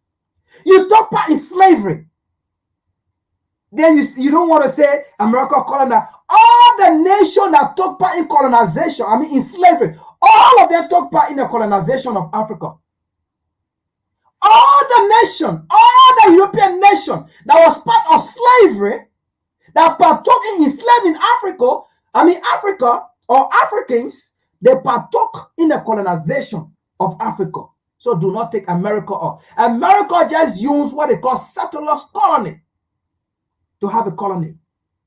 You think it was because of the 300 or 200 men of black people that went to Africa? That's why King, how they call it, Leopold did not come to Liberia, or France did not come to Liberia. When France took Guinea, Africans, and then came all the way, and then Great Britain took Sierra Leone all the way, and then they just circled and then they left it. No, the U.S. Navy was already there. That is why, according to history, when the native men and women fought, America always used her navy to go and fight the native men and women who took their primitive weapon to come by to gain the land. It was American soldiers, navies that was fighting the native people. If America did not have a colony, why would America want to fight those native people who are fighting for their land? There's the narrator, he's a white man. Okay? But we love video like this because who started his own company in 1890 making rubber tires for carriages, demanded that product. Between 1891 and 1906, these companies were allowed to operate without any legal or humane oversight in order to exploit the rubber trees as well as the local people, using forced labor and threats of violence against the population so that the rubber could be collected cheaply to maximize the profits. These companies recruited a number of black officials, known as capitas, to organize. Okay, there's a reason I took this video. Now, the narrator said this company, the European company, the American company, they recruited black officials. Now, into their current temporary African struggle, who are those black officials that America, Europe are recruiting? Nana Akufo-Addo, Tinubu, Macky Sall, the president for Africos, the president for Burkina Faso, and the likes of many of those African leaders. They are the current contemporary African leaders that have been recruited. So now you understand why Eric's Prince said they should colonize Africa, because they have people, African leaders already that they can control, just how they control them doing colonization against their own people, right?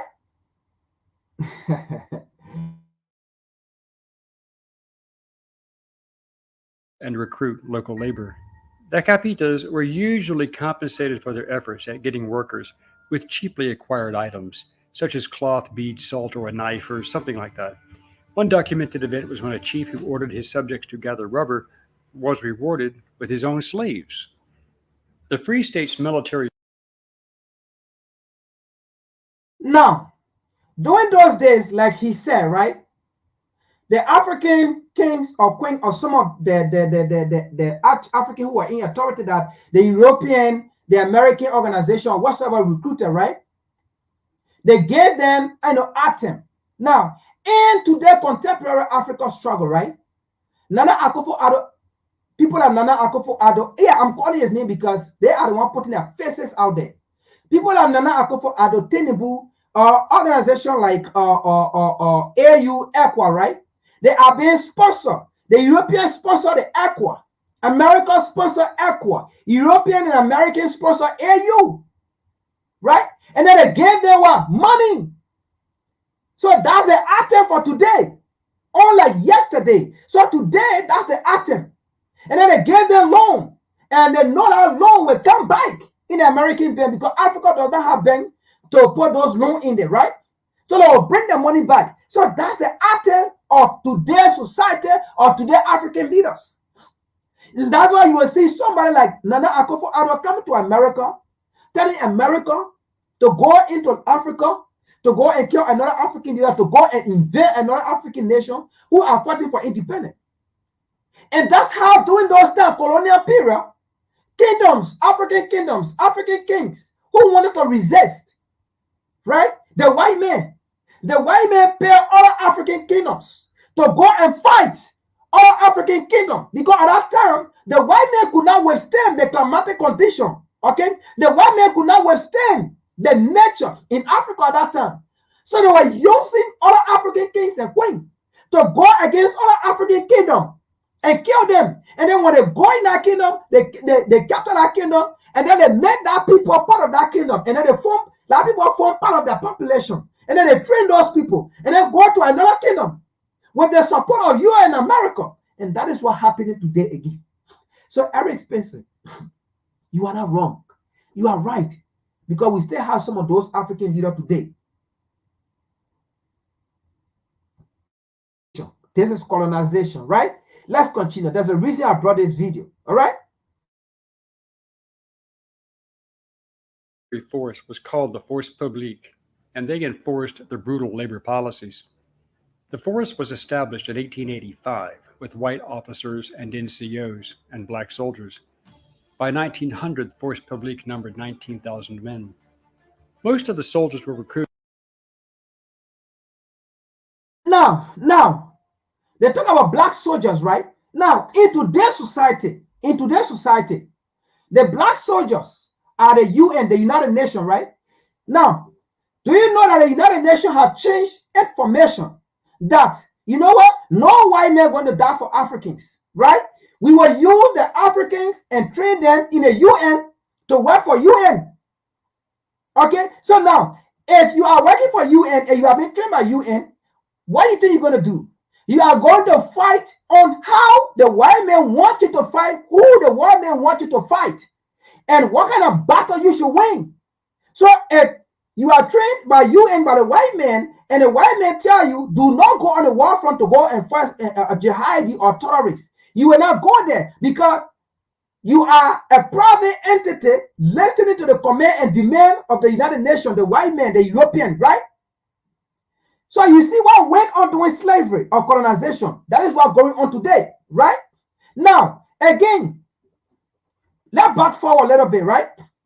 What do you see on the African continent with the African command? Lord Austin is the head for the AFRICOM in Africa, another black man. So they use the black man, and they are still using the black man. So colonization is still going on. But it's just that it's not effective as we think it was. And that is why somebody like Eric Spencer he's angry. And that is why Joe Biden told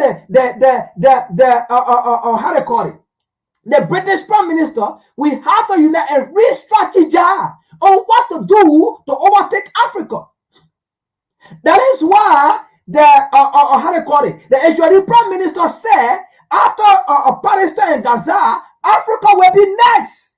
These people now hiding their feelings and what they want to do. So why would Eric Spencer come and say we want to colonize Africa and we get angry?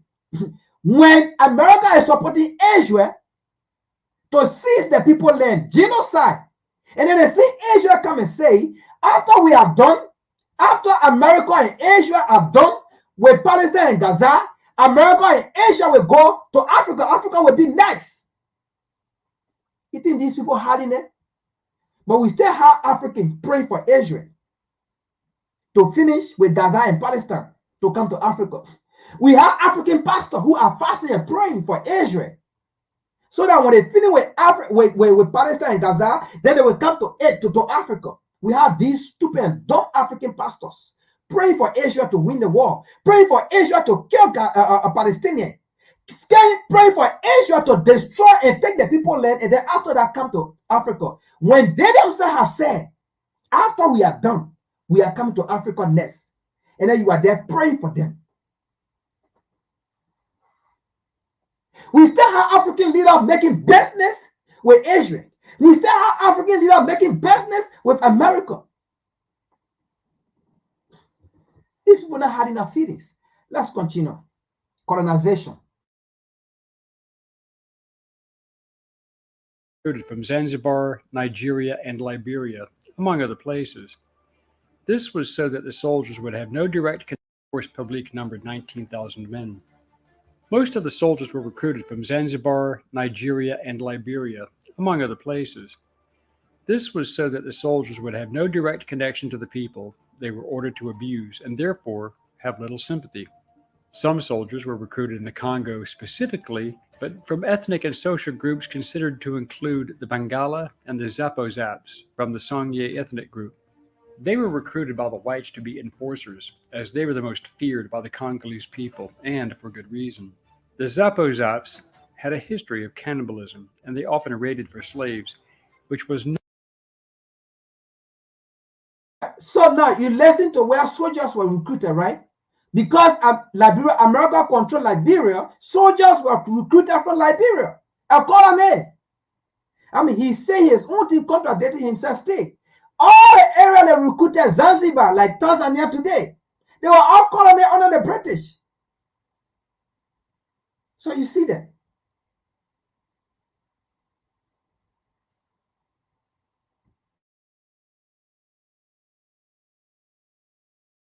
not deterred by the Europeans. In addition to the army, rubber companies employed their own militias, which often worked in tandem with the force publique to enforce their rule. Those Congolese. Now, rubber company deployed their own militia. You see what colonization do? That is what exactly happened in Liberia. After having Firestone 1926 established a Firestone in Liberia, what did Firestone do? Firestone created her own policy, her own government, her own army, her own police, her own stations. So Firestone was a nation state in Africa, or let's say in Liberia. Colonization. Let's continue.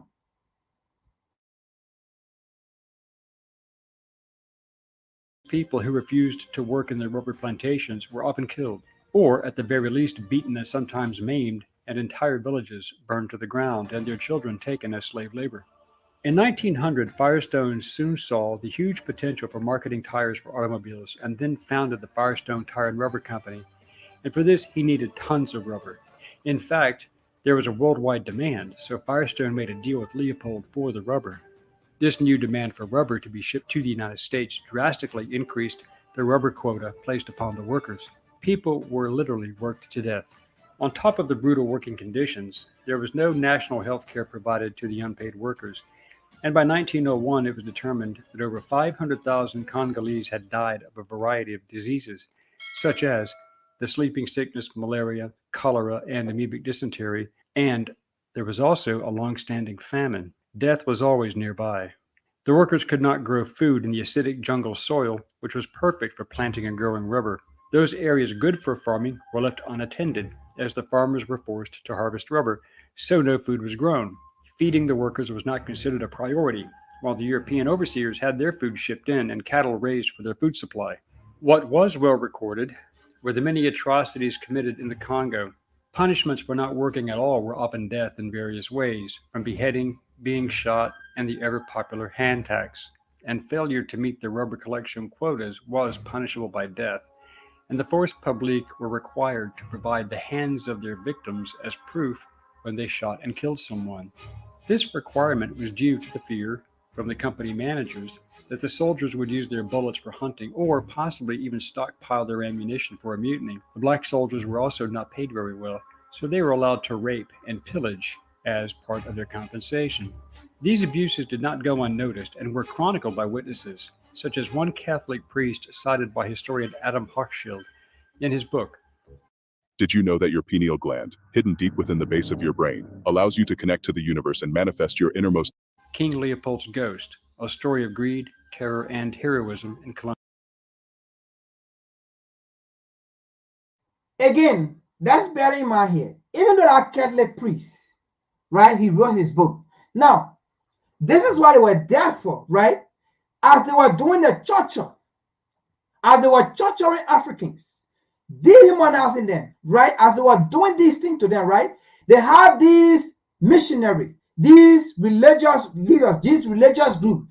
Their job, they were also working for the European. They were also working for this government, this organization. All right? And their job, they were also being paid. Because at that time, who were collecting offerings? Why at that time, why were a white man who would just want to leave for Europe and America, go to Africa and go preach without getting offering, without being paid? Because at that time, Africans were not putting offerings. Because at that time, we were not using their dollars. We were not using their dollars. Okay? So, the job of this missionary, and they were being paid by Europe and America by the slave master. Now, their job was to preach to Africans, not to react, not to fight. Their job was to tell Africans, obey your slave master. This is what God said. This is what the Creator said. You should not react. You should obey your slave master. Obey the white man, because God is white. The angels are white. And this is what God said. It is written that slave, obey your earthly slave master, just like your God in heaven. So that was their job. As they were doing that, they were being paid. So they could not have done anything, even though they were preaching, even though they were reading the Bible, and they saw it in the Bible that it was against humanity. Okay, it was against God's will. But again, they were being paid to do what they were doing, so the Africans will not react.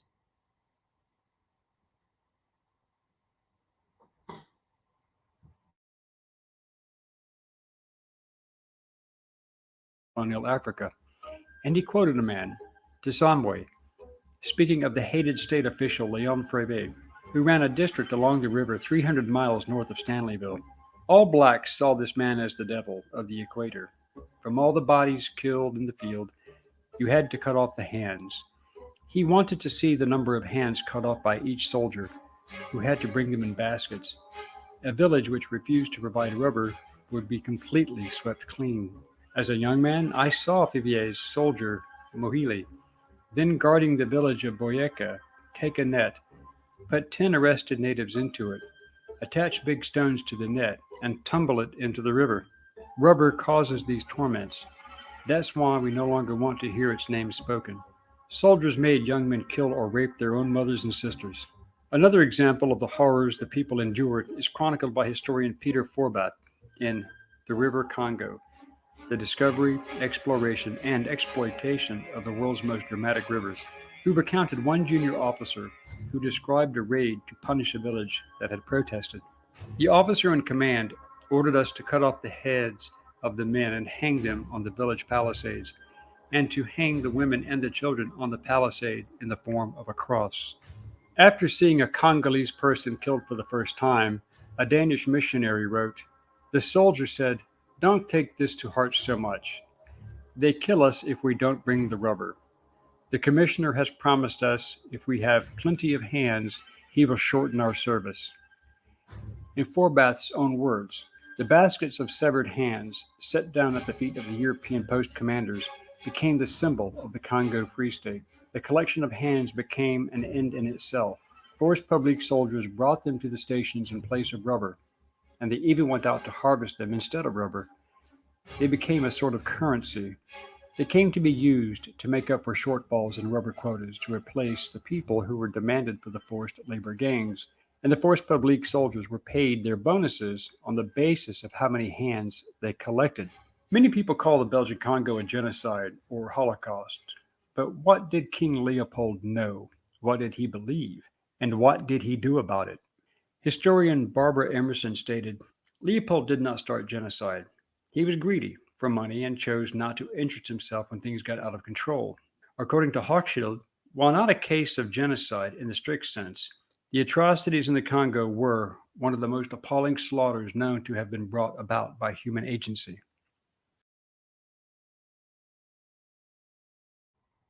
Okay, so that is colonization. All right, and that's what happened in all of Africa. That's what happened in Namibia, the German. So this is just Belgium. So if we go to the German, what they did in Namibia, right? You will see it. If we go to Liberia, what America did in Liberia. So you just saw a glimpse of it from Harvey Firestone, just one man. Harvey Firestone, how he transitioned from DRC to Liberia, right? Now, if we even go into that, what they did in Liberia, colonization, okay? And then we want to go to Nigeria, what the British did, colonization. We won't go to Tanzania, okay, or Kenya. The British, what they did in Kenya, Tanzania, what they did. All right? If we want to go to all these places, colonization, again, I am not angry at these people. That's what they have done for survival. We Africans, African leaders, what is your stand? What do you think about colonization? That's a question you should be asking yourself. Why will America say they want to recolonize Africa? African leader, that's a question you should be asking yourself. Now go and do some research on colonization if you don't know. You cannot be in Ghana as a Ghanaian president and you do not know what Kwame Nkrumah fought for. You do not understand the fight of Kwame Nkrumah.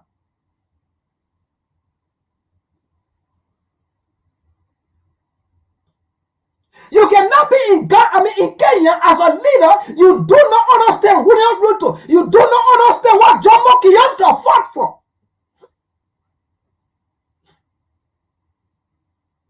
You cannot be a leader of Ghana and you do not understand the founding father that led our nation to independence. You cannot be president of Kenya. You do not understand the founding father, Jomo Kenyatta, what he did for independence. You cannot be president for Tanzania and you do not understand Julius Nyerere, the father, what he did for independence. And then let's go on to Nigeria. And then let's go on to other African nations. You should be asking yourself, what is colonization that these people want to recolonize Africa? What did colonization do for Africa? What did colonization do for America? What did colonization do for Europe? What did colonization do for the white man? What did colonization do for the black man?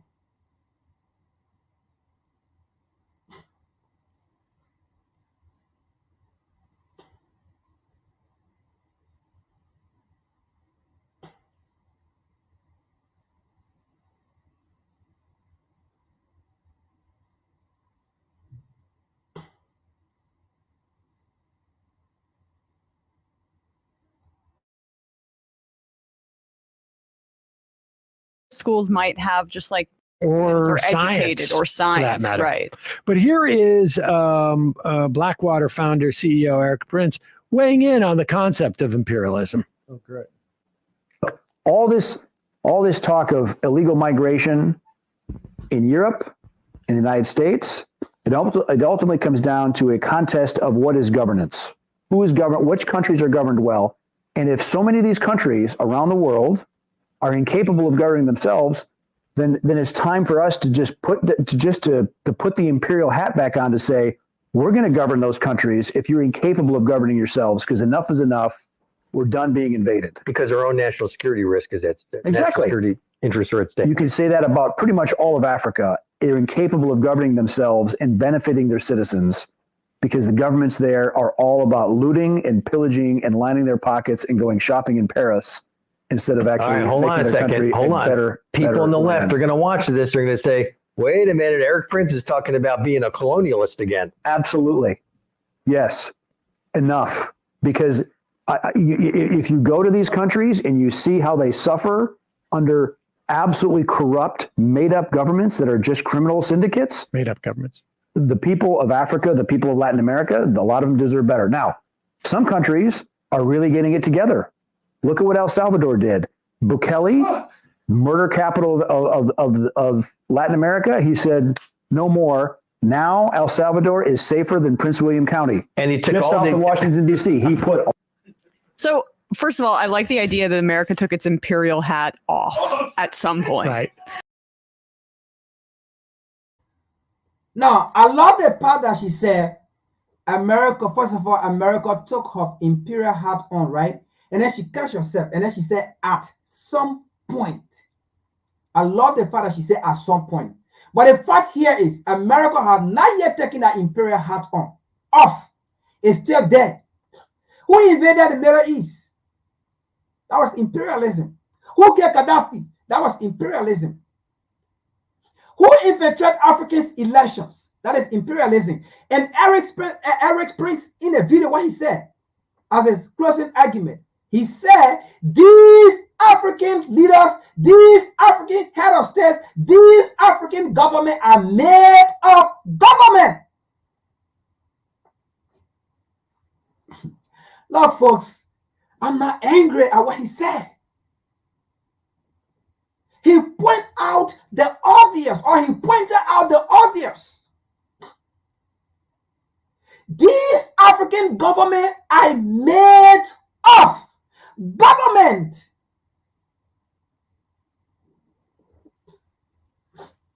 African leaders, that's a shame to you people. The same people who will come to African leaders, manipulate you, infiltrate you, and you agree to be stupid, you agree to be puppet, you agree to be bourgeoisie, you agree to subjugate your people, you agree to put your people into captivity, you agree to put your people into poverty, you agree. And then the same people come back and say, you are not a leader, you are not capable. Because even the people themselves, they are like, what? After everything we have done to these people, and they are still stupid, we still tell them what to do, and they still agree to us, they still listen to us. What? You want to tell me somebody like Nana Akufo-Addo will sell his brothers and sisters when he is a leader for a nation that stood against us? Ghana, that stood against a Western power, Nkrumah, and you are a leader for that nation, and you still listening to us? We telling you what to do? What? When colonization is still fresh, what we have done against Africa is still fresh. Some of those people are still alive, people who fought for independence in the 60s, because most African nations gained independence in 1961, with the exception of South Africa in the 90s when they gained independence. So these people that fought for independence against the white man, they are still alive. And then the white man still dictate to these African leaders. So these people, they themselves, they are surprised. So when they are saying what they are saying, it is because of the naiveness of African leaders.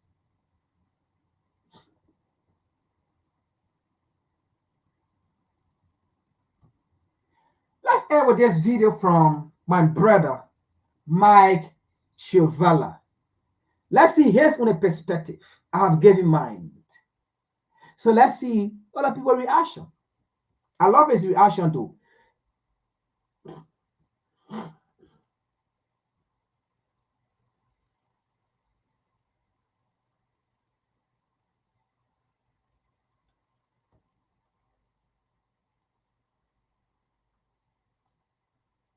And by the way, let me just give this statement before he come out to speak. And we will say this. America, Europe, the last president of African leaders that you ever came, you ever assassinated, you ever took advantage of was Gaddafi. You shall do it no more again. America, Washington, D.C., my face is here. You shall do it no more again. The last president, the last African revolutionary you ever killed, you ever assassinated, without you being held responsible, without you paying for it, without you being answerable to it, was Gaddafi. And you shall do it no more again. You shall do it no more again. Thank you.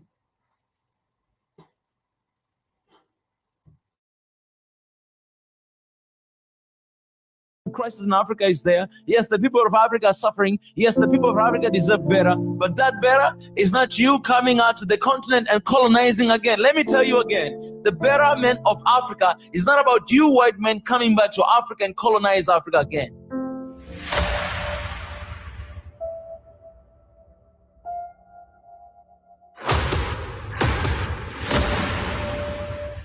This is the journey to one Africa. Hey, what's up, everybody? I'm back today, and I'm here to do a little reaction on one of the videos that is going viral right now online. So I'm gonna do reaction on Eric Prince. I think a lot of you might know this guy, Eric Prince. He's a businessman, a former U.S. Navy. And he's the founder of one of the company called Blackwater, the private military company. And he has this podcast he did the other day, actually just one day ago.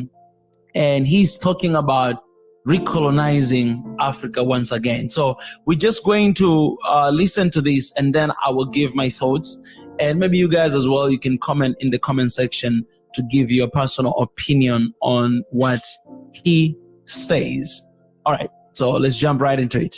Easy for them to mix in lots of truly bad terrorist actors in that deluge of people running from bad governments. Look, all this talk of illegal migration in Europe, in the United States, it ultimately comes down to a contest of what is governance. Who is governed? Which countries are governed well?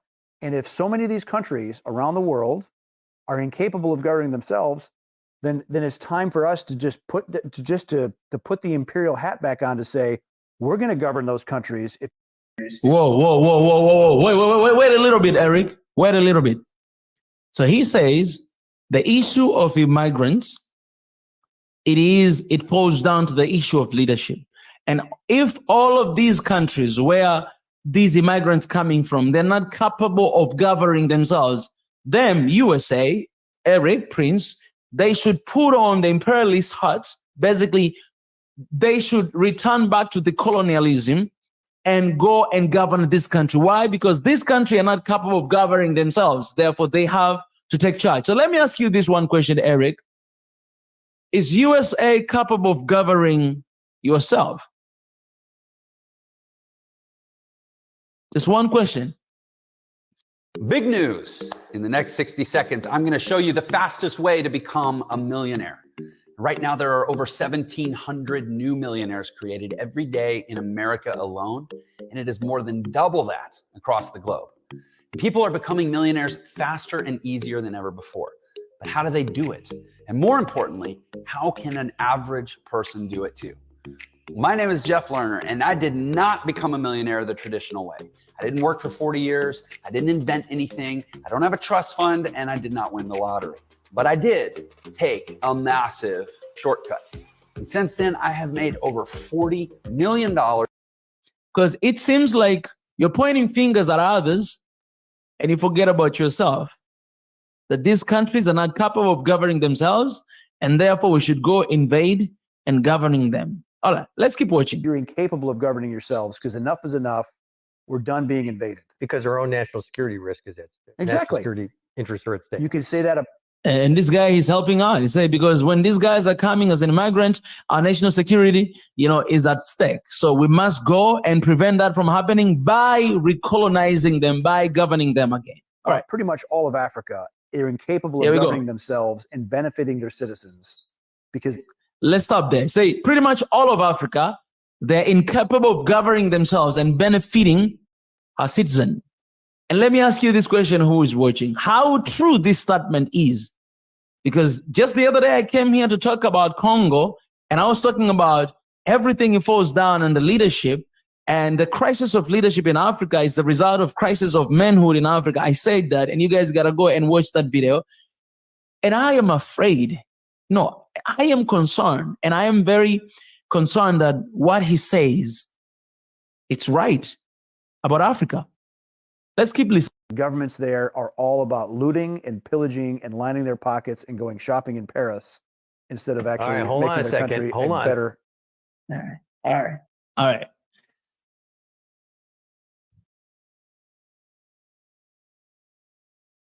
Oh, man.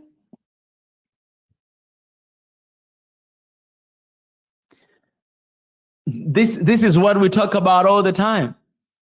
This is what we talk about all the time about the crisis of leadership in Africa. And we start even to call politicians.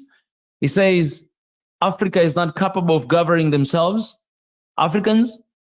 And it's sad because he generalized all Africans. And there's just few people that are making Africa look so bad. And sadly, these are people who are leading us sometimes in some of the countries, in most of the part in Africa.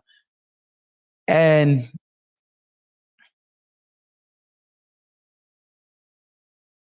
his suggestion is that they should come back and colonize Africa.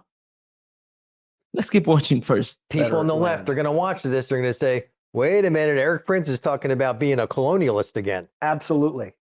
Yes. Oh, my God. Enough. Oh, my God. Oh, my God. Man, this man. Do you know how much damage colonialism did to Africa? You know, that's why you have so many countries that are not apologizing for colonialism, because they still justify what they did.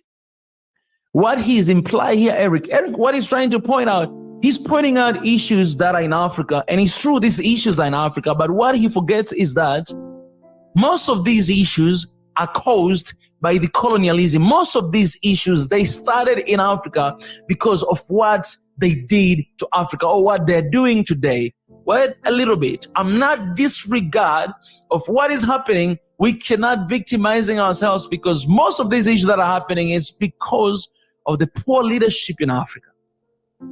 Poor leadership in Africa is what causing Africa to be where it is today. Us not being able to decide and to choose to work for our people is what put Africa in the place where it is today.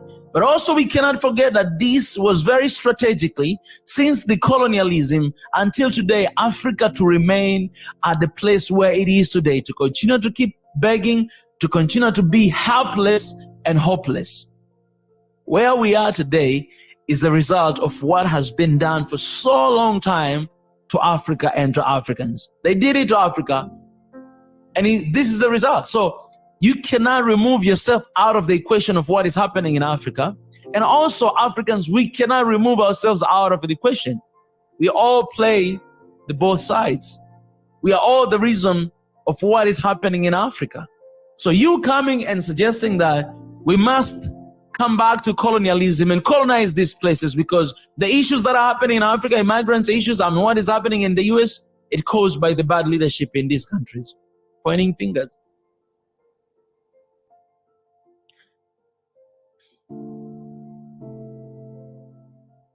But you know what is sad about this is that he's not suggesting they should go ahead and do this. No. They're doing this already. Economically, financially, they're already doing it in Africa. We have witnessed Niger, Mali, and Burkina Faso trying to break out from that, trying to break out from the colonialist France. But what he is saying here, he's not imposing his own ideas. No, he's saying things that are already happening in the continent. And sadly, we Africans are sleeping. Sadly, politicians are sleeping.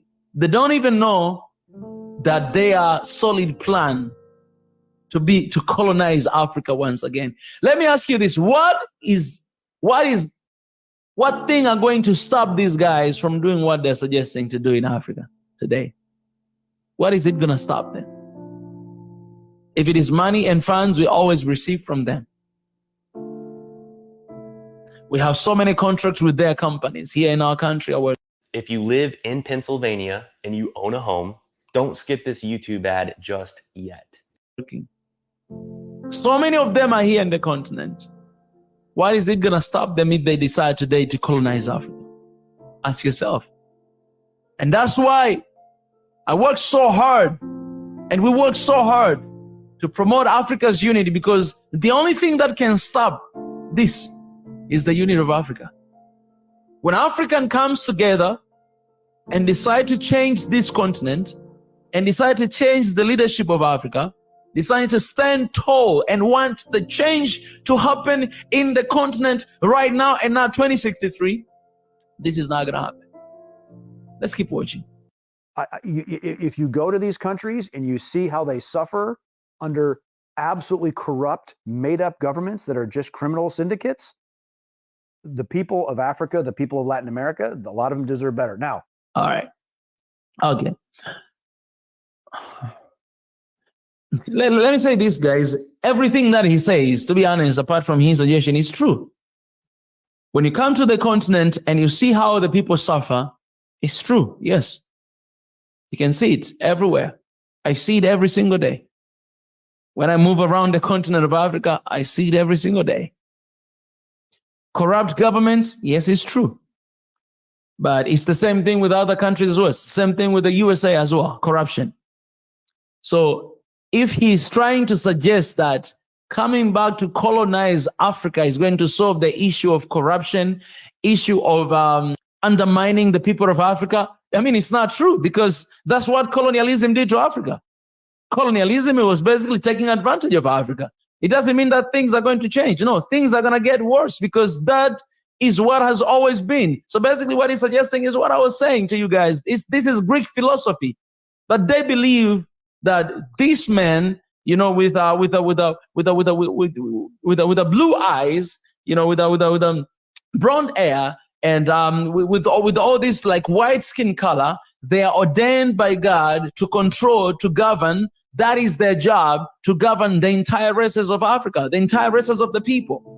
It's the Greek philosophy that if you have big nose, you have big mouth, you know, you have curly hair like me, you are born to be a slave. You are supposed to be a slave. You cannot govern yourself. You cannot lead yourself. Therefore, somebody else is supposed to be there to govern and to lead you. This is the Greek philosophy, and it's still working today. It's alive and well. Yes, there's a corruption in Africa. Yes, leadership crisis in Africa is there. Yes, the people of Africa are suffering. Yes, the people of Africa deserve better. But that better is not you coming out to the continent and colonizing again. Let me tell you again, the betterment of Africa is not about you white men coming back to Africa and colonize Africa again. It's not about that. Because you're not living in a better world. Because your world is corrupt as well. Your government is corrupt as well. We see what is happening in the States. Nothing good is happening in there. It's corrupt as well. So you can't suggest to come. Yes, we have issues. Yes, we have problems. But brother, you cannot cross the line. This is the line you cannot cross, and you must be held accountable with the words you're talking about. Can't be suggesting colonizing Africa again. In the country you're living right now, there's a lot of our brothers and sisters who are taking as a slave to come and to work for that country. They build that country, the nation you're living in there today. You're suggesting to colonizing Africa again? What about our people that are in your country right now in the United States? What about them? But I'm telling you guys, if you have people like this with their reputation sitting down and talk and speak things like this openly,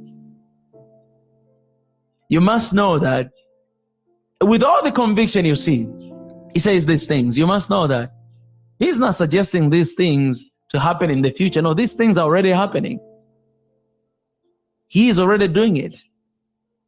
And what does it do? So you can feel how you can see how much black people suffer outside of the continent, because if you have people who are thinking this way, when they see you, they already know you are somebody who are not capable of governing yourself, leading yourself. And you need a white savior to come and to govern and to lead you, to make your life better.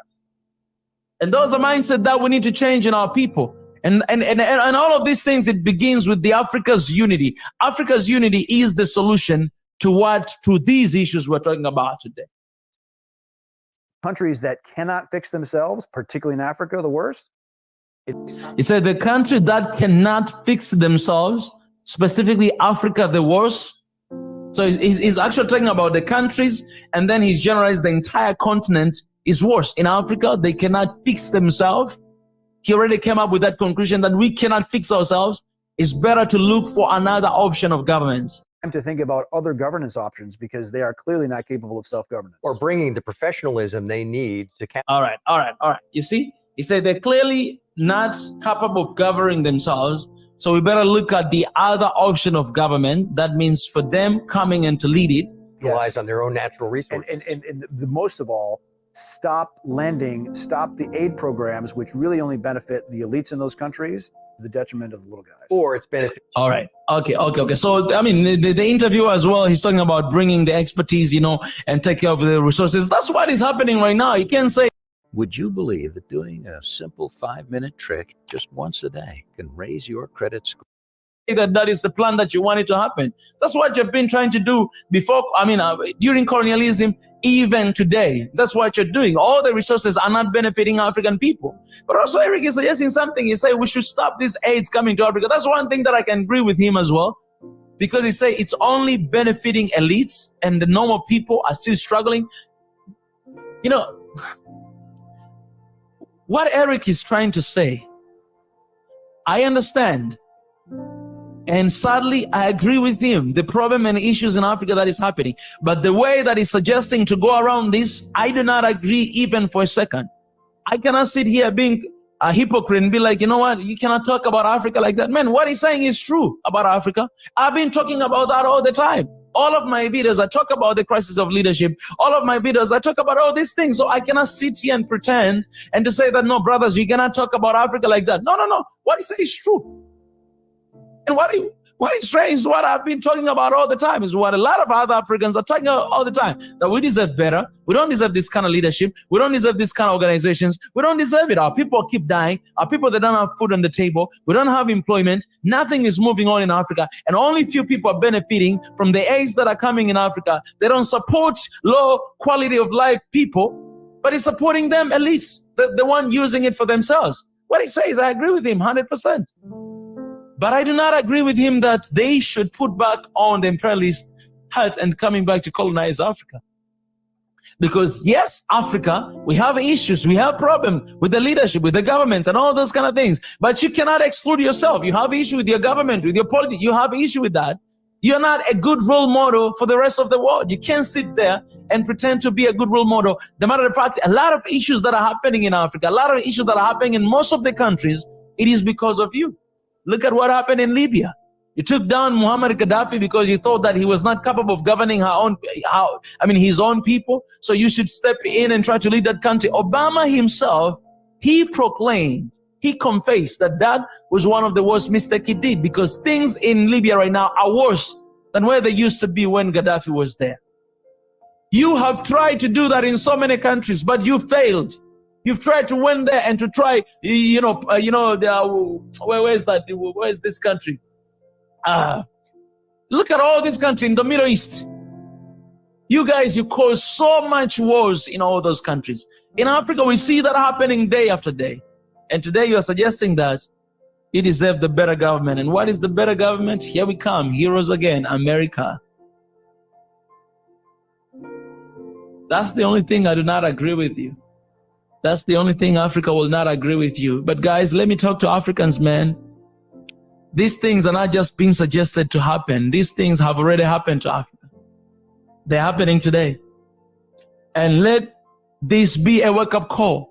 Let this be a wake-up call to all Africans that we need to wake up as soon as possible and defend this continent. The only way for us to defend this continent, we need to come together as one people and demand the good governance and step out and actually make things happen. Because otherwise, man, PLO Lumumba, my African daddy, he said that Africa in the next 25 years, it will be recolonized again. And I'm seeing that happening. I'm seeing this happening. We cannot allow this to happen. We cannot sit back and see this happening. And to be honest, when you watch this video, when you watch this interview, you might be mad, you might be sad. Yes, these kind of ideas, how can somebody suggest these kind of ideas? You do not understand how much you did to Africa. How can you suggest you must come and recolonize Africa again? Yes, I feel the same thing. But the issues he's addressing, they're there. And we as Africans, we need to step up, we need to stand up, and we need to work on this. We need to demand better. We need to do better. We need to start focusing on the next generation. We, the leaders of today, we need to start focusing on that. We need to start thinking about our kids, our future kids. What can we do to prevent our kids from recolonizing Africa again? We need to think about that. We need to put ourselves together, and we need to act as quick, as soon as possible, because we don't have time. Let me know, guys, what you think in the comment section about this, because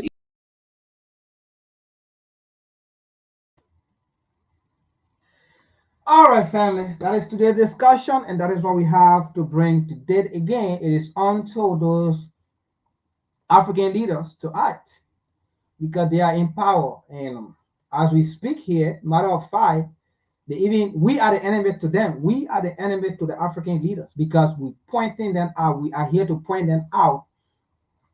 In their mind, we are not getting angry with America or Europe. But the issue here is we are pointing out that is the consistent history of America. That is the consistent history of Europe. That is the consistent history of the white man.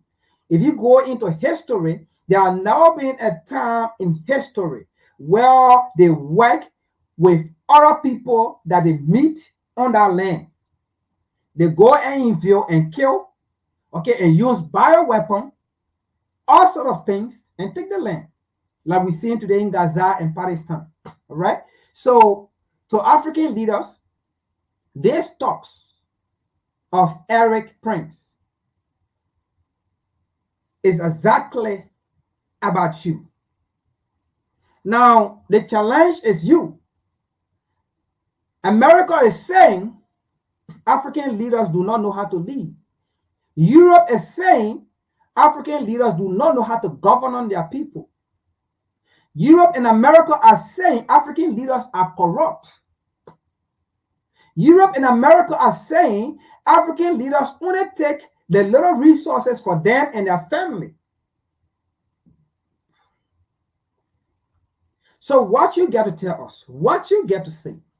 And they are saying because of your lack of leadership, because you do not know how to lead, they are coming back again, just how they did it. They are coming back again to come to Africa to recolonize. And just how they took our kings and queens' head as trophy, they are coming back again to take you, the African leaders, your head as trophy to America and to Europe and put it in their museum and put it in their jar and give it to their children and pass it on to their children. They are coming to take African leaders' head, your head, you African leaders, your head, your parts. They are coming to take it as trophy and then give it on to their children as trophy. Only because you lack leadership. Only because you do not want to control the African continent. Only because you fail to take matter into your own hand to manage your resources for your people, for the betterment of Africa and for the black race. Because you fail to do that, they are coming again. How simple can we really explain this? How simple and better way can we break this down? If there is any way, African leaders, that you want us to simplify this for you to understand, let us know. We will come again here and simplify it. Because America and Europe are saying, because you fail to come, when they summon you like goat, like cow, you come. So they are saying you have not learned yet. Because how can Joe Biden, they're standing in a nation like America, summon an entire continent of Africa to come? They are saying, America is saying, you have not yet learned, you have not yet gained senses of what America did against Africans. Oh, okay. Europe are saying, or Europe is saying, with all what they, sorry, with all what we will talk, no matter what we will talk, Europe is saying, with all what they have done against Africans, but they are still summoning Africans, the African continent. They are still handpicking African leaders. They are still dictating to Africans. Africans are still reporting to them. So they are saying the leaders we have in Africa, they are not head of states. Rather, They are agents of America. Rather, they are agents of Europe, who are planted, like Eric said. Those governments are being picked by Europe and America. Those governments are being put there. So they are agents. So Europe and America are telling you African leaders, you are not leaders. You are not president. You are agent. And that is why they summon you like an agent when they're ready. Folks, we've been here since 1 o'clock. This is today's message. It's for the African leaders. If you don't want to be recolonized, if you don't want for America or Europe to take color off your head and bring it into Europe and America to their children as trophy, the solution here is stop fighting your brothers and sisters on the African continent. The solution is unite worldwide. That's the solution.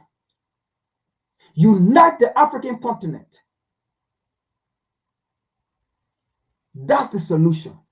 If you do not want Europe and America to come and cut off your head as trophy, just as they did it during colonization, just as they did it to Patrick Lumumba, just as they did it to Thomas Sankara, if you do not want for your body to be put in barrel and being burned, unite. If not, they say, America and Europe say, they are coming to do it again. Thank you. See you Saturday and see you Sunday. We out.